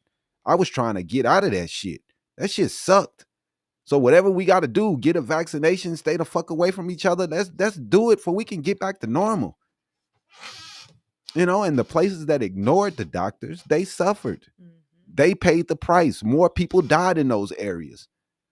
So regardless, I agree with you, Evan. Prescriptions definitely are abused, and also the doctors were handing out prescriptions like candy. That's not true, Crypto Kippy. You have to get, some of the blame is on some of these doctors. These companies were paying these doctors to give out these drugs like candy. And these doctors were taking that money and Right. giving this shit to everybody. They've all been sued and lost and have to pay billions of dollars because of what they've done. I'm never going to sit here and say that those guys are perfect and they do everything perfect. But when it comes to logical things and what's logic, I'm going to agree with that. But they've done some horrible things in the past, and they probably do some horrible things in the future. Because you know why? People run it, and people are bad. And people are greedy, and people make bad decisions. Well, let's get back to what we're talking about, man. Over here in Mesa, in the East Valley, United Food Bank is seeing the same story. The CEO says that now serving families who never thought they need help. A lot of people who usually doesn't need help are needing help right now. And that's the bad part, man. And a lot of, people clapping and they're happy to see people suffering. This is crazy. Yeah, exactly. These folks they have jobs. They're nurses, retail workers, delivery drivers who just can't keep up with this fucking inflation and with how things are going right now. Yep. Although the United Food Bank partners with roughly 120 food pantries, mobile markets, and hot meal sites across the state, they've shifted to a more drive-through distribution type of mode to move faster and keep up with the demand that they're having. And for every dollar that's been donated, they say that they can provide at least 5 meals off of $1. They're also calling for volunteers because many of their regular helpers are Mhm. older retirees and they're stretched pretty thin. Mhm. And it's the kind of community spirit that's keeping Arizona fed right now, while DC stalls and politicians play games. Exactly. So even though we do have this statewide crisis, according to Arizona, the Arizona Food Bank Network, one of 7 Arizonans is food insecure. And the rate is even higher for the children. That's hundreds of thousands of families who don't know where their next meal is going to come from. And I've started noticing that there have been a lot of food donations Yeah. that have been set up. People are setting up donation areas in front of their own homes in order to help the communities in Arizona, in order to help families and their neighbors and things like that, which is a good thing. Yeah, man, and you got to applaud what people are doing out here. And I've seen so many stories of people going out of their way to try to help out everyone, and that's what America is about, man. Right. Everybody's supposed to be out here trying to help each other instead of calling each other names and pointing the fingers and blaming everyone. Let's get out here and help each other, man, and figure out a way to get food to some of these people that's hurting. And this is happening while the economy is bleeding out. Like we said, $15 billion a week because of this shutdown. The S&P 500 fell 1.1%, and the NASDAQ dropped 1.9% this week. Wall Street's starting to feel the pain. They're starting to, but it's families who are paying the price first, man. And that is the main issue that we are trying to focus on today. Exactly. When SNAP freezes, people turn to food banks. When people lose their jobs, they turn to food banks. And when billionaires like Trump say that Walmart's Thanksgiving Day meal proves that everything is fine, it's an insult to every parent that is standing in those lines trying to get some sort of food so they can feed their family for Thanksgiving this year. It's a goddamn shame. And I just don't understand. Trump can brag about a discounted turkey, but he's ignoring the real story. Food costs are still climbing, you idiot. Housing prices are high, and families are drowning while he builds a bar room like in Mar-a-Lago. Mm-hmm. Exactly. Despite all of this, Arizona is showing its resilience. St. Mary's Food Bank, United Food Bank, and the Desert Mission Food Bank in North Phoenix are all teaming up for emergency food drives this month. They're extending hours, adding weekend pickup events, and coordinating deliveries to rural areas. And someone asked, who is voting no? Who is holding SNAP benefits? Who took it to the Supreme Court to make sure that people don't get SNAP benefits? Mm-hmm. Disagreements happen. You're supposed to negotiate with the other side, and the Republicans are refusing to do that. Yeah, the Democrats have some concessions that they want. They have some things that they want to put in place when it comes to health care. This is what they're standing for. They're standing for ACA, and they say, hey, we want to negotiate. When it comes to government, we all know that.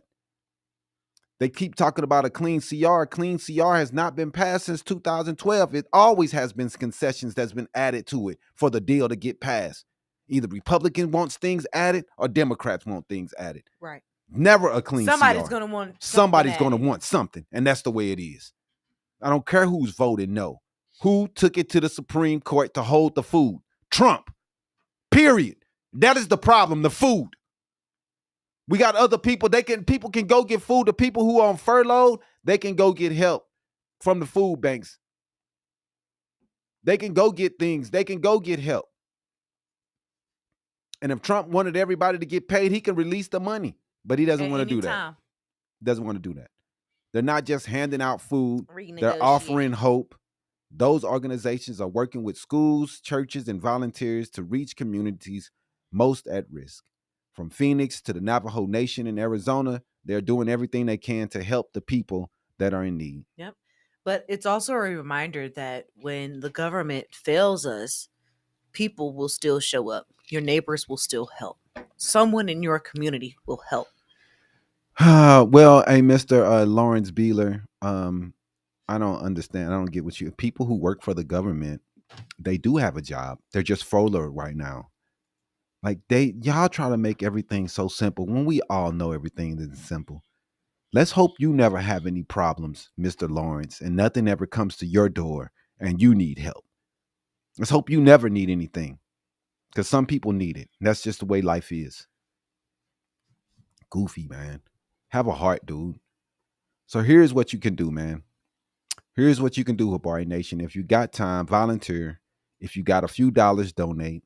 Even a single dollar to United Food Bank helps provide meals for many, many people. Mm-hmm. And they definitely need it today. Exactly. You can go to stmarysfoodbank.org, unitedfoodbank.org, or azfoodbanks.org to find the nearest distribution center or site, or their donation link. These organizations are the safety net that is currently holding many Arizona families together right now.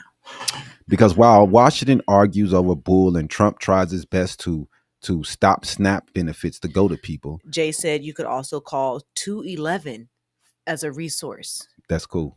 We appreciate that. Thank you. As Washington argues, the people of Arizona are feeding each other and trying to help each other as much as possible. That's community. That's resilience. Mm-hmm. That's what America is supposed to look like, and that's what America is supposed to be about. Exactly. So let's get quickly, real fast, man. Don't do that. Let's get into these clips, man. Let's see.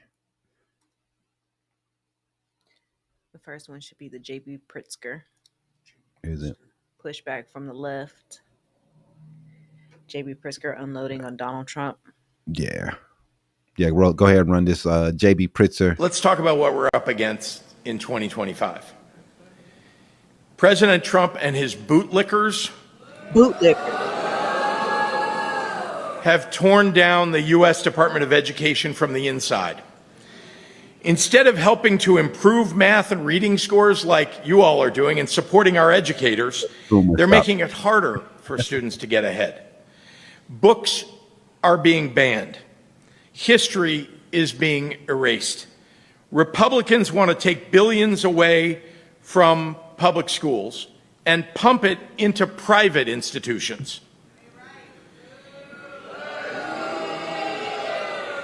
They want to punish teachers for telling the truth. They want to criminalize educators for supporting LGBTQ students. They want to turn classrooms into cultural war battlegrounds.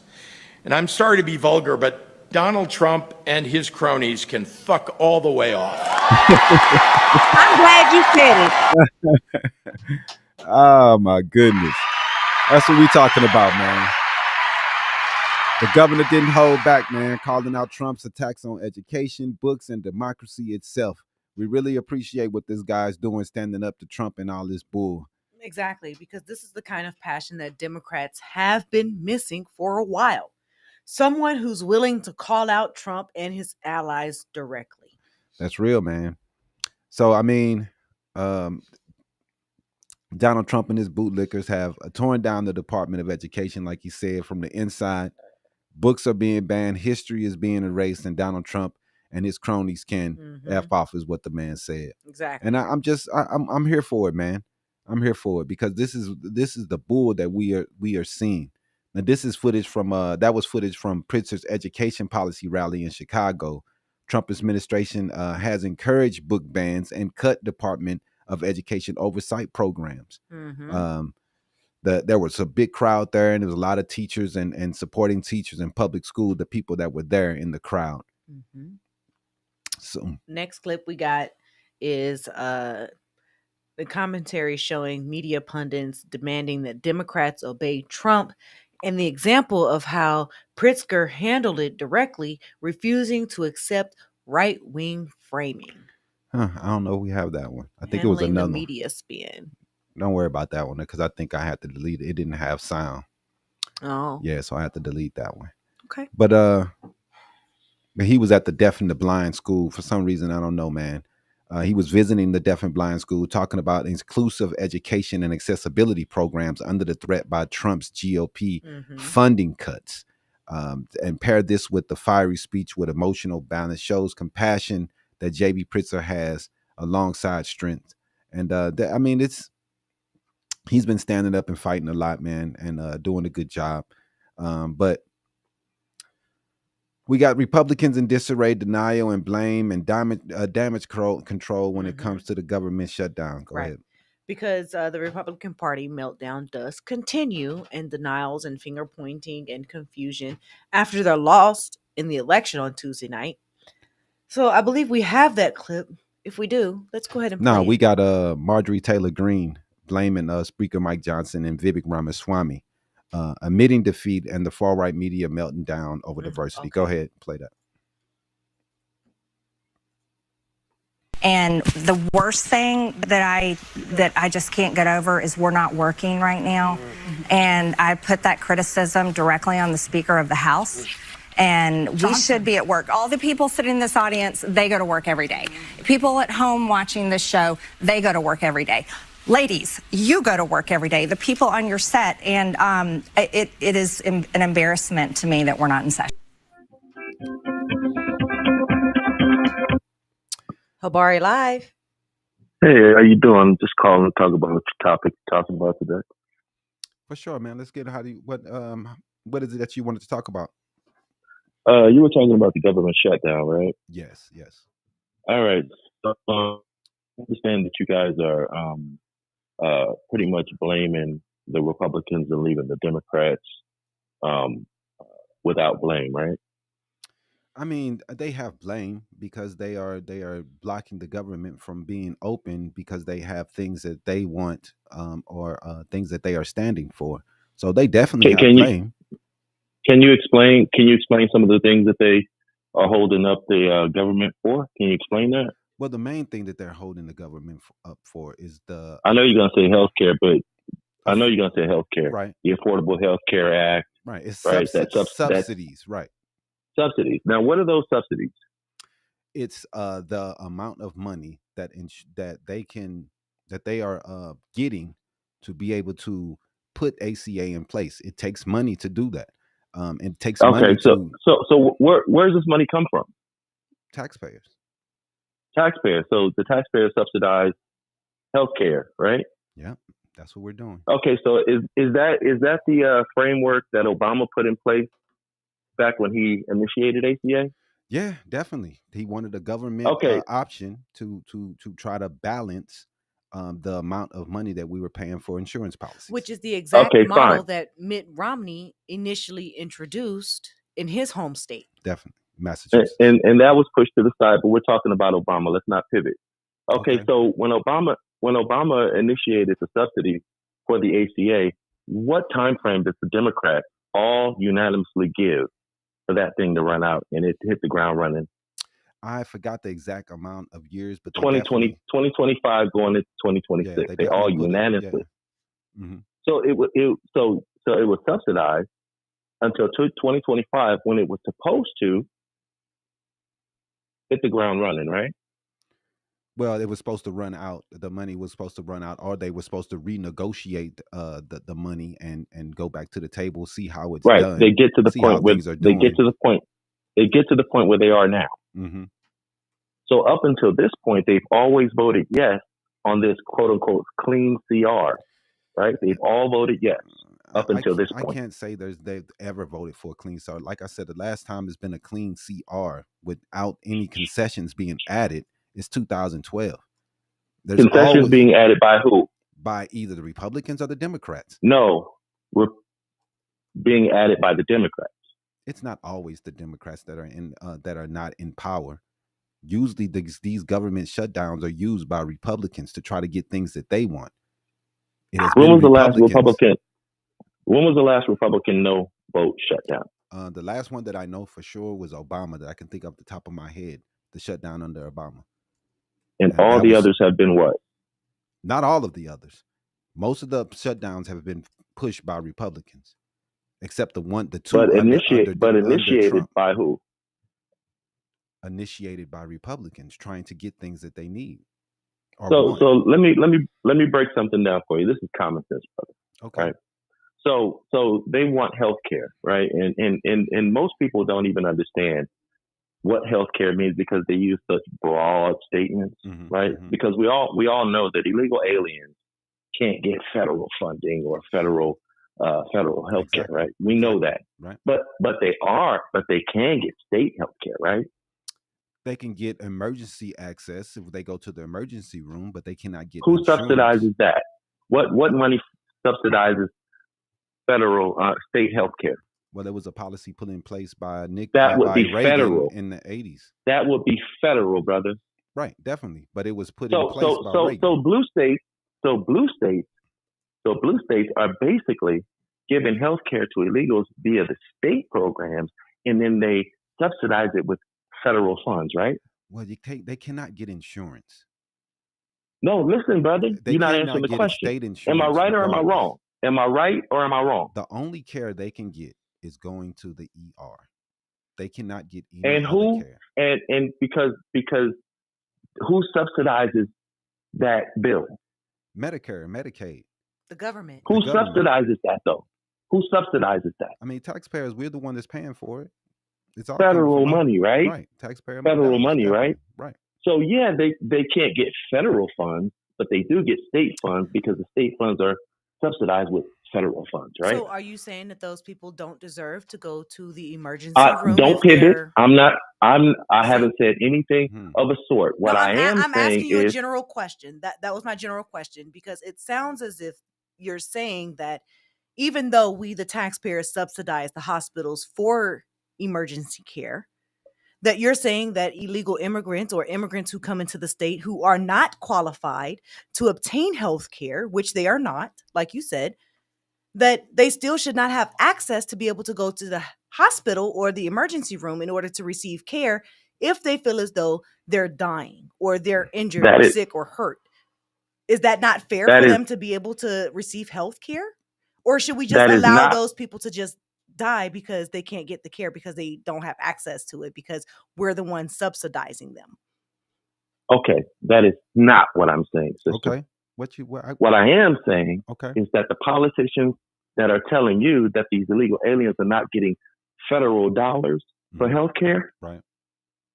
are in a roundabout way lying to you because they do get state health care that is subsidized by federal dollars. That is what's called money laundering.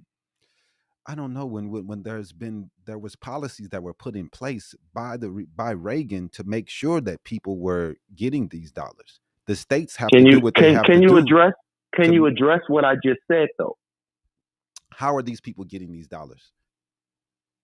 They're getting the state is funding the health care for the illegal alien. How? Which in turn, how are they funding state programs? You know about state programs. She just said it's ER, right? That's the only way is ER. California, the state that I live in. Okay, but do you know how those illegal immigrants are eligible for state benefits? Emergency health care is not turned away from nobody, but who pays the bill? The that state. Is correct. Who subsidizes the state bill? I understand what you're saying. However, so your politicians are saying, listen, your politicians are saying they don't get they always emphasize federal dollars. Mm-hmm. Okay. They never tell you that they get it via the state, and the state is subsidized by the government. To a point, you're correct. But generally, so why don't they ever tell you that? Why do they always emphasize federal when they know that they get it via the state, and then the state sends the bill to the federal government, which in fact goes back to the state, which means they, in a roundabout way, do get federal dollars. Okay. If you would allow me to answer, I would explain to you. I wish you would. Generally, immigrants. No, not generally. Factually. I let you have your point. Let me have mine. Generally, immigrants with a qualified status, like lawful permanent residency, we're not talking about legal. We're not talking about legal immigration. Don't do that. We're talking about illegal. I am answering your question while also providing you with information. Illegal immigrants who have a lawful permanent status. No, there's no such thing as illegal with legal. If they have a legal permanent residency status, they're not. How can they be illegal if they have legal status? Because they're not a citizen of the United States. They're just a resident. So they are a resident, not a citizen. No, you can't do that, sister. Don't do that. Don't do that. You're speaking to somebody who follows exactly what you're saying. Sir, I work in the healthcare field. I should know what I'm talking about. I've been doing this for more than 10 years. Not everybody who works in the healthcare, everybody Sir, just knows I've been how to doing medical billing sometimes. and coding, and I know how the billing system works. I've been doing it for more than 10 years, so I am going to tell you if you would allow me to speak and stop over speaking me. Anywho, so does as my I wife was saying, 20 years. lawful permanent residents, they are not citizens of the United States. They are still illegal aliens. However, they do have a residency status, which allows them to be eligible for those benefits. Also, green card holders are also eligible for those benefits. Although they are not a citizen of the United States, they are still an illegal alien. They do have a green card. Therefore, they are eligible for those benefits. Refugees may also be eligible for those benefits, whether it is state benefits or federal benefits. These are the exceptions. If an illegal alien has one of these statuses, they then qualify for state or federal benefits. That is how it works, sir. From federal benefits. What disqualifies? Not being just straight illegal.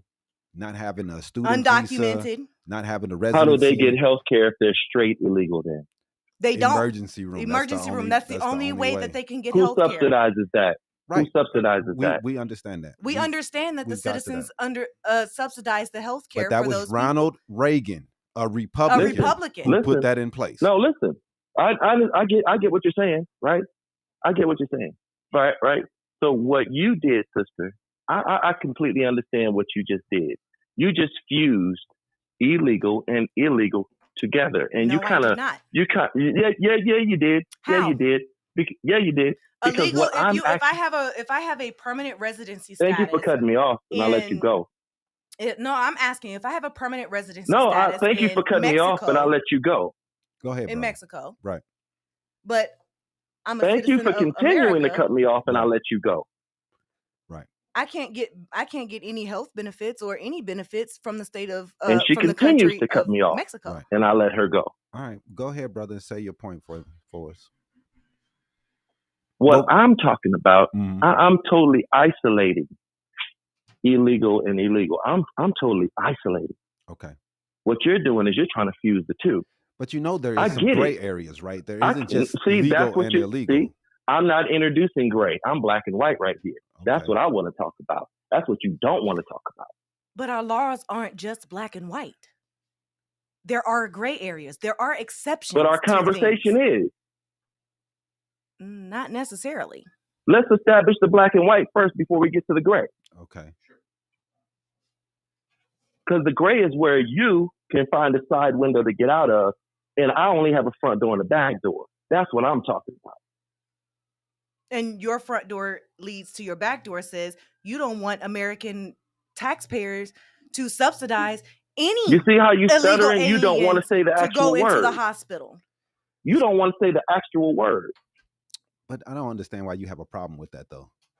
All I'm saying, brother, is y'all got to be truthful. Y'all talking like politicians up here. It's a black and white issue. Illegals are being treated at these healthcare facilities without any documentation. None of the documentation that your sister talk about, this status and green card and all that. No, they ain't got none of that, right? They go in there and they get the healthcare. Who pays for that? The taxpayers. The taxpayers. Now the bill goes to the federal government. Right about Let me finish. Let me finish. The bill goes to this is how much we spent on health care. And then they say, okay, this is what we need. Now the federal government replenishes that, right? So in a roundabout way, illegals do get federal dollars. Right. Just say it. Yeah, definitely. They get federal dollars. So why do they need $1.4 trillion to fill the gap? They need $1.4 trillion to fill that gap.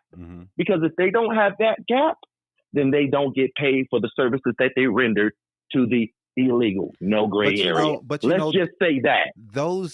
It's not up for debate, though, because that's not going to stop it's regardless. Not. So why don't you just say that? But it's not the thing that's holding up the government, though, because regardless it of what, is. That's not going to stop. That money because they spent that money. Okay. That's not going to stop, though, brother. We are still going to treat people who come in if they're illegal or not. They need that money back because they spent it all. They took from other pieces to put into that pot. Now they need that money back. This okay, money is sir. just I have a question. I have a question for you.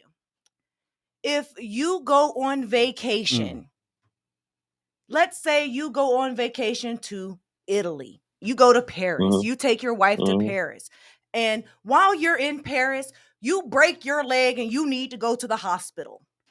Your insurance company in America is not going to cover that bill.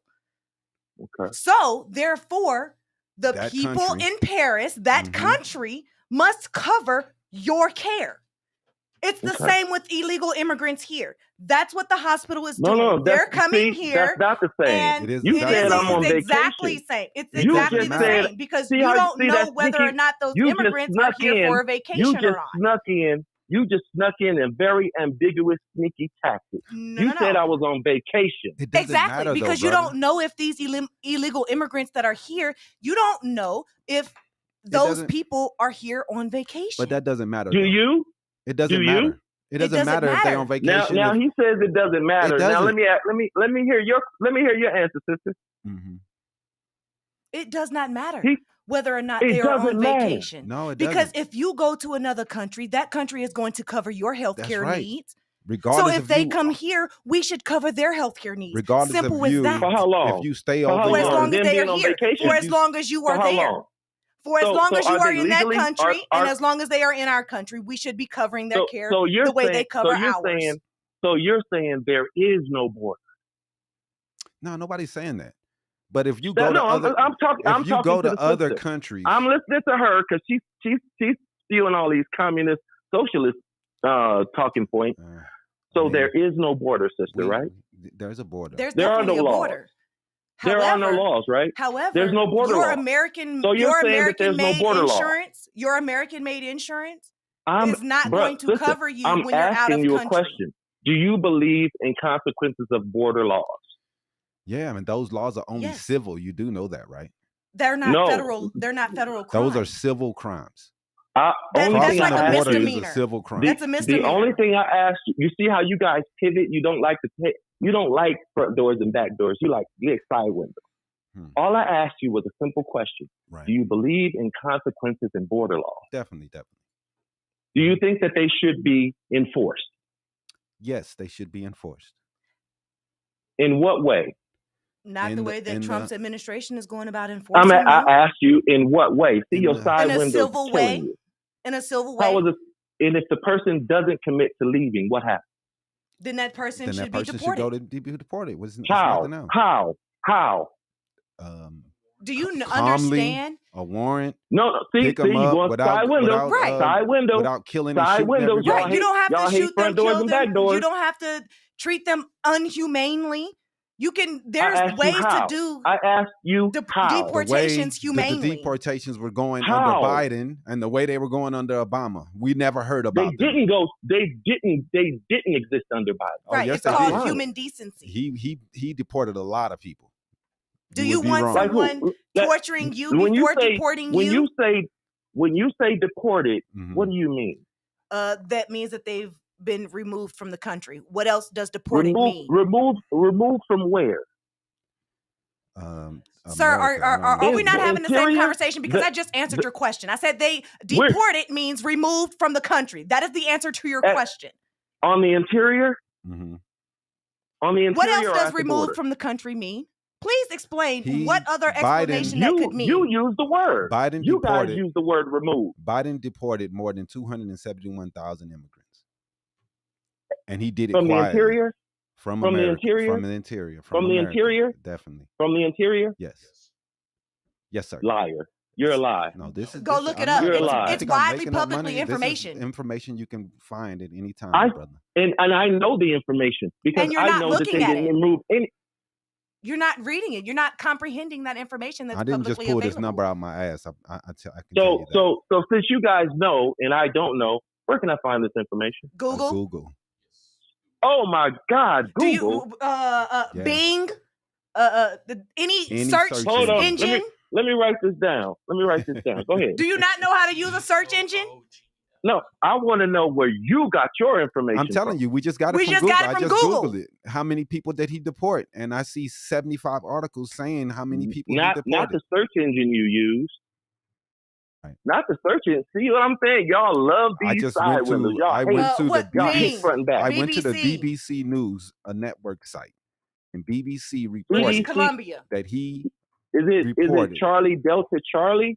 B as in boy. B as in boy. This is a British publication. British Columbia publications. Britain, UK, and they don't care. Where did they get their information from the government? What from their government? Come on, man. You see how I know what y'all don't know. We're not supposed to believe the numbers that's being stated. Are we not supposed to? We got sidetracked. Information that's publicly available on search engines. We got sidetracked. Okay. All right. What y'all doing? I understand what y'all doing, right? Y'all angry. Y'all upset. We're not angry. Right? Y'all don't upset, see what's really going on. Now, can I ask you a question? Do you know what the Smith-Mundt Act of 1948 was? The Smith-Mundt Act of 1945? 1948. It was the end of the Second World War. What is it?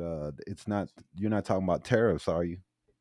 No. We're talking about propaganda. We're talking about it being outlawed to use on the United States citizens. That's what we're talking about. The Smith-Mundt Act of 1948 is likely a misunderstanding of two different acts. The Smith Act, which was passed in 1940 and amended in 1948, and the Smith-Mundt Act, which passed in 1948, which is a law regarding international broadcasting. The Smith Act makes it a federal crime to advocate or teach the overthrow of a government by force and is known for being used against Communist Party leaders. The Smith-Mundt Act, which is spelled M-U-N-D-T, also known for the U.S. Information and Educational Exchange Act, regulates the dissemination of American-produced information for foreign audiences. Yes, Stop there, sister. Read that again. Which part? The last sentence? Read that last part again. It regulates the dissemination of American-produced information for foreign audiences. Do you not think that any other country has that for our information? Let me untangle that. Let me untangle that for you, because you're going to go to the Smith Modernization Act next, right? Of 2010 that Obama put in effect. It basically told it's American produced for outside audiences, right? Yeah, outside audience. That means the information doesn't have to be true. It's just produced for. I mean, we can make anybody the good guy or the bad guy. We're just producing this information and pushing it out to the world. This is what's going on in America. Everything is ice creams and cakes. And we have the most strong, and we're not a paper tiger. This is produced for outside of our borders. And now go to the Smith Month. Now listen. No, sister, I'm educating you. Okay. I'm educating you right now. Go to the Smith Month Modernization Act of 2010. Yeah. It's, I don't know why what is the point of exactly? I'm telling you why you don't know nothing. You're telling us why we don't know nothing. So everything and it's is why you don't know anything. Everything is fake because of swallow your pride. Swallow your pride, brother. Then use correct verbiage. Use correct grammar. It's why we don't know anything. You can't tell me nothing. that I don't know anything because so now we're about to go. I mean, now we're about to go into the etymology of words, right? You said it. You said it. I'm just going based off of what you said, brother. No, man. I'm in my garage right now on my slides, but you want me to go back into my school days? Okay. No, let's go. We appreciate you. We appreciate you. I'll use the proper nomenclature if that's what you want. We appreciate you calling in, brother, but we're gonna move on here. But let's go to the last point. Smith Modernization Act. I know it's tough. It's not really tough at all. It's not because it was an amendment. Know none of this. Do you know it was an amendment? Okay, here's your answer for the Smith Month Act of 2010, the Modernization Act. It was an amendment, which means that it essentially updated the original act of 1948. Okay. It was an update. Okay. 38 what states. Did it do? 38 states have to at least ratify or say something about this in order to make this amendment what did it true. Do? It authorized the domestic dissemination of information intended for foreign audiences. Thank you, sister. That means that they can propagandize you just like they propagandize outside of our borders. Just like Thank you, Obama. We can do the same thing for any other country's information that we receive for any other country, bruh. That didn't make that didn't make propaganda. Now you can propagandize. It didn't at all. Now you it can did nothing for propaganda. U.S. citizens. Come on, man. Now you can propagandize U.S. citizens. And who are the people that's being propagandized the most today? Obviously, y'all, brother. No, it's U.S. citizens. No, obviously the Republican Party is just spewing the most propaganda. Most propaganda garbage. The most. Peace out, man. But anyway, we didn't get to our clips today because we got interrupted. But it's all good, man. Let's see here. What else we was going to talk about? Vivek Ramaswamy let's failed into concede. Let's run that Ramaswamy video. I know we're gonna be a few minutes over today, man. Right, why he's so aggressive and hating on her. I don't know what's wrong with that dude. It's over there. Is it? There you go at the bottom. Go back down. Right there. 37 seconds. Republican tears. Oh, that guy. We got our asses handed to us in New Jersey, Virginia, and New York City. Democrats swept all three. There's two key lessons for Republicans. Listen carefully. Number one, our side needs to focus on affordability. Make the American dream affordable. Bring down costs, electric costs, grocery costs, healthcare costs, and housing costs, and lay out how we're going to do it. And number two, cut out the identity politics. It doesn't suit Republicans. It's not for us. That's the woke left's game, not ours. We don't care about the color of your skin or your religion. We care about the content of your character. That's who we are. Man, dude, they wish that they believed in that, but they don't. They do not believe about the content of anybody's character. The people that he put in his cabinet, they don't have any business being there. And this dude, Ramaswamy, he should know better after getting torn apart for not being a Christian. The way they tore his ass up, he should not be saying any of this shit. But I agree. He's right. The Republican Party need to stop with the identity politics. They definitely need to. You know, they blame the left for saying, oh, we're black. And that's just for saying you're black, your identity politics. But these people are hating trans people, hating on DEI, hating immigrants. Like our colleague just called in. He don't even want them to get health care when they're in emergency rooms. Like, we have people who just straight heartless. And I don't understand why we have so many people like this, man. But Ramaswamy is right. You guys, y'all won the election. You were able to fool people to think that, hey, this guy cares about us. But we all know that this guy doesn't care at all. And we see it with all the decisions he's making. And like I said, taking it all the way to the top to make sure that people don't get health care is crazy. Crazy. And, you know, for him to admit it is what it needs. That's what it needs to be, because that's the truth. So let's go to Benny Johnson's diversity rant, saying that diversity is not our strength. Another racist rant coming from the right. Did I put it in there, didn't I? Yeah, I think so, yeah. Diversity is not your strength in your marriage. Like if you were married to someone. Is anybody married in here? I've been happily married. Yes, good. Well done. The Charlie Kirk billboard had an effect on your life. You know, diversity is not your strength if you married somebody who doesn't speak your language and you can't communicate with and you have nothing in common with. Diversity is not the strength when I took an Uber from the airport an hour ago. Muhammad had no idea where the hell I was going. And Muhammad and I did not connect. Okay. That was not my strength with Muhammad. All right. But because I watched Barack Obama win in this building, that was sort of the beginning of that insanity. And we've lived through that fever dream for the last 10 years, haven't we? With some of those cultural poisons that he foisted upon our nation, maybe because of our guilt, taking advantage of us, because of our guilt or our Christianity, just being nice, where we accept these preposterous ideas that are untrue.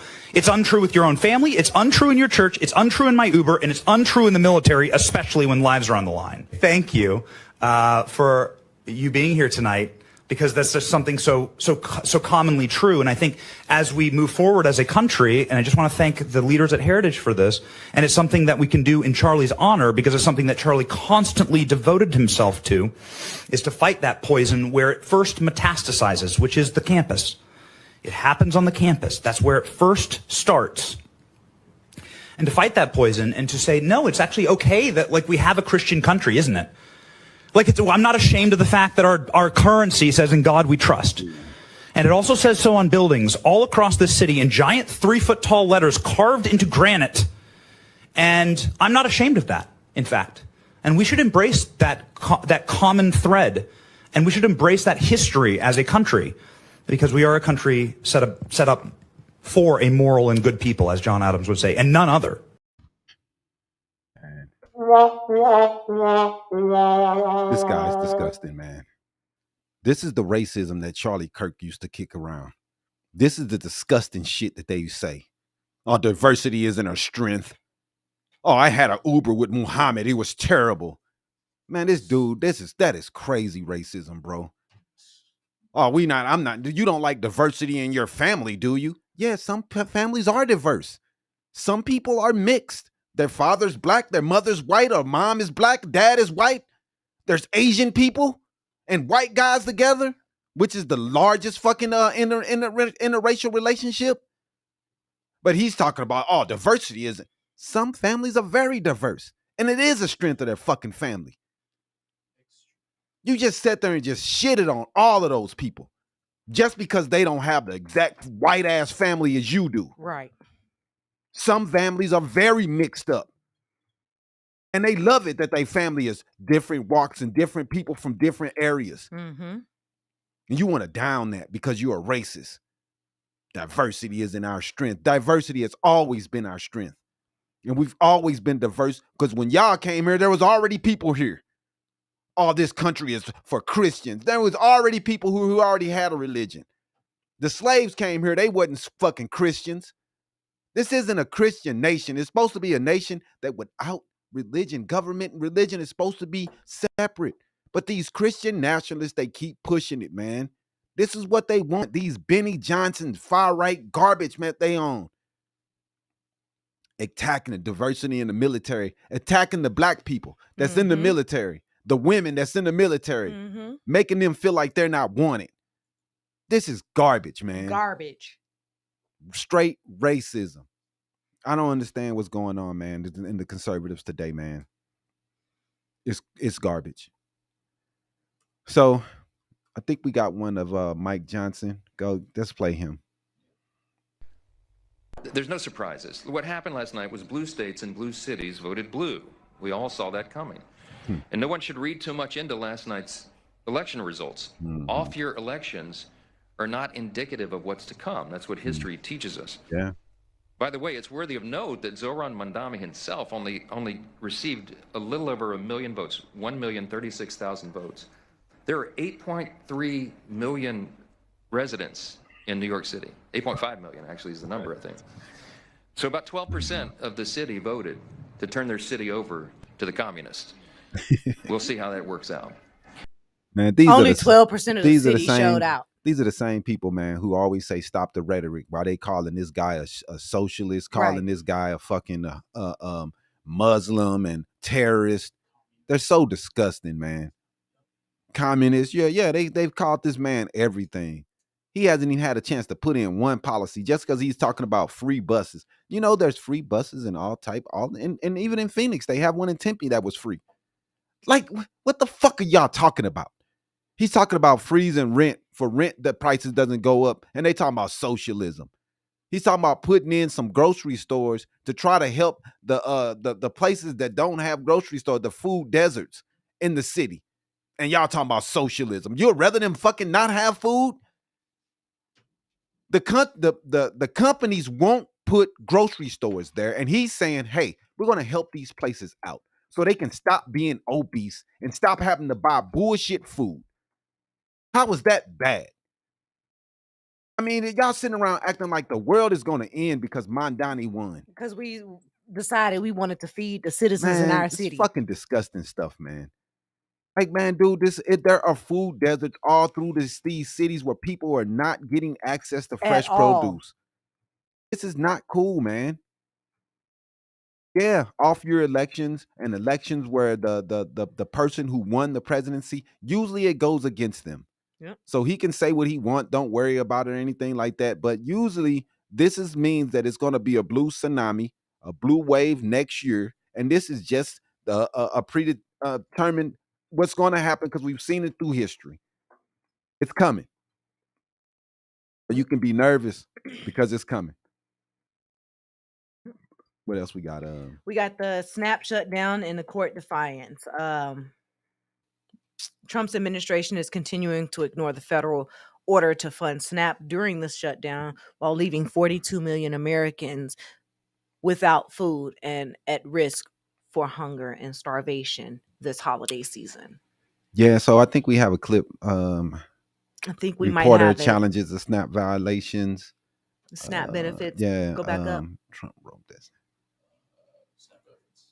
There you go. If we come to November 1st and these contingency funds haven't been released, if nothing has been accomplished in restoring SNAP benefits, will you call on your Democratic colleagues to reopen the government and deal with these shutdown crises immediately, deal with healthcare conversations once the government is reopened? So let me ask you a question.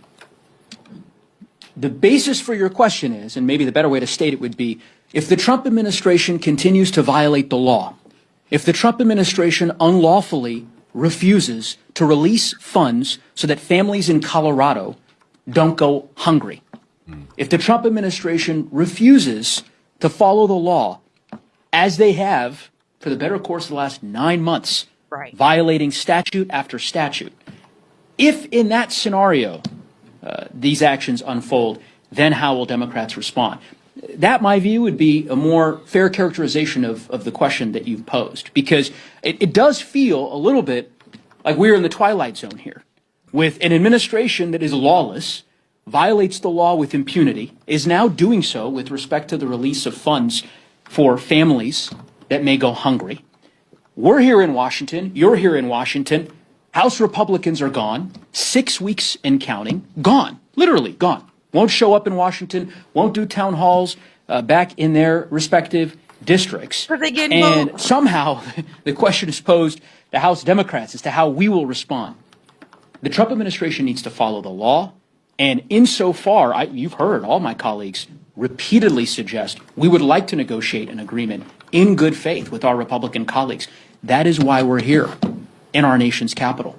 They don't want to negotiate. Question should be posed to Republicans. When will they get serious about working with us in good faith so that we can reach an agreement? And you know, the passion you hear is frustration with the fact that Republicans could just simply abandon their post for 6 weeks. Mm-hmm. That the Trump administration can just violate the law without consequence. It should offend everyone. It's certainly. Yeah, man. We're all offended. We're all sick of this crap. So let's go to this Caroline Levitt video of her talking about it. And there you go. No, down. There you go. Mm-hmm. Very quickly, Caroline, on SNAP. I know it's been asked, and I know Iesha asked it, but I want to put a fine point on it. You talked about the president's post here, and he wrote that SNAP benefits will only be given when radical left Democrats open up the government. I understand your previous answers, but as written, how would that not violate the court order as it's written? I've now answered this question several times, Gabe. We are complying with the court's order. We are getting the payments out the door as quickly as we can. USDA sent the guidance to the state. The president is referring to future SNAP payments. He does not want to have to keep tapping in to an emergency fund and depleting it. In the case of a catastrophe in this country, he wants to have those funds preserved, as they should be. And he's made it very clear Democrats should reopen the government. I have one final. So Democrats should reopen the government. So somehow him ignoring the court orders is okay. But it's on the Democrats to open the government. When they control everything. The only thing you have to do is negotiate with the Democrats. And they just came out with what they want. They don't want to negotiate unless the government is already open. Right. And we know why they're doing that. We know why they're trying to. So they can get everything they want. Exactly. Don't want to give the other side nothing. They're not going to negotiate when the government opens back up. They're going to give them the middle finger and go about their life. Yep. Open up the government. We got what we wanted. Ha ha. Fuck you. Exactly. And that's what's going to happen. That's exactly what's going to happen. We all know that that's what's going to do. But hey man, this is just disgusting what they're doing right now. We're seeing Caroline Levitt just steady dodge accountability. Mm-hmm. This is what they do, man. And they act like they're complying with the court orders, but they take it all the way to the Supreme Court, to his homeboys, and get what he wants. And what he wants is not to feed American people, not to pay the people. So whatever, man. You know what? We're gonna go ahead and end it there, man. We appreciate everybody coming in and talking to us, and even the people that came through and called today. We appreciate your call. Eric, and I forget the second gentleman's name. I think his name was Tony. Tony. Yeah, we appreciate you guys, and we appreciate all the comments, and we appreciate everybody that paid attention. If you do, or if you're not a subscriber, go ahead and hit the subscribe button, man. We really appreciate 10,000. it. We're trying to get to 10,000. We almost at 7, so let's help us out to get to 10,000, and so we can make it and be able to get the voices out, man, and have another person that's out here fighting the good fight. To push towards a better America and a better place for everyone, man. And if you don't have to agree with how we're getting there, but if we're not talking, then we can never figure out a way to get anywhere. And people can say what they want, man. But like I said, discussion is what's going to be able to get things better. And like one of the callers we had, I guess he was on a mission to make us look bad, but man, this is all about trying to talk. And even though we may not agree with what you're trying to do, we're still going to talk to you and try to decipher which way you are trying to head. But man, we gotta try to be positive with each other, man, and push a better day than what we're doing today, man. And thank you, Kimberly. We really appreciate it. We hope that we can push the envelope forward and we can change what's going on in this day in America. And hopefully, man, you have a good rest of your day. We will see you guys on Wednesday at 6 p.m. to go live again to talk about what's happened in between those times. But until then, peace out. Holla, holla.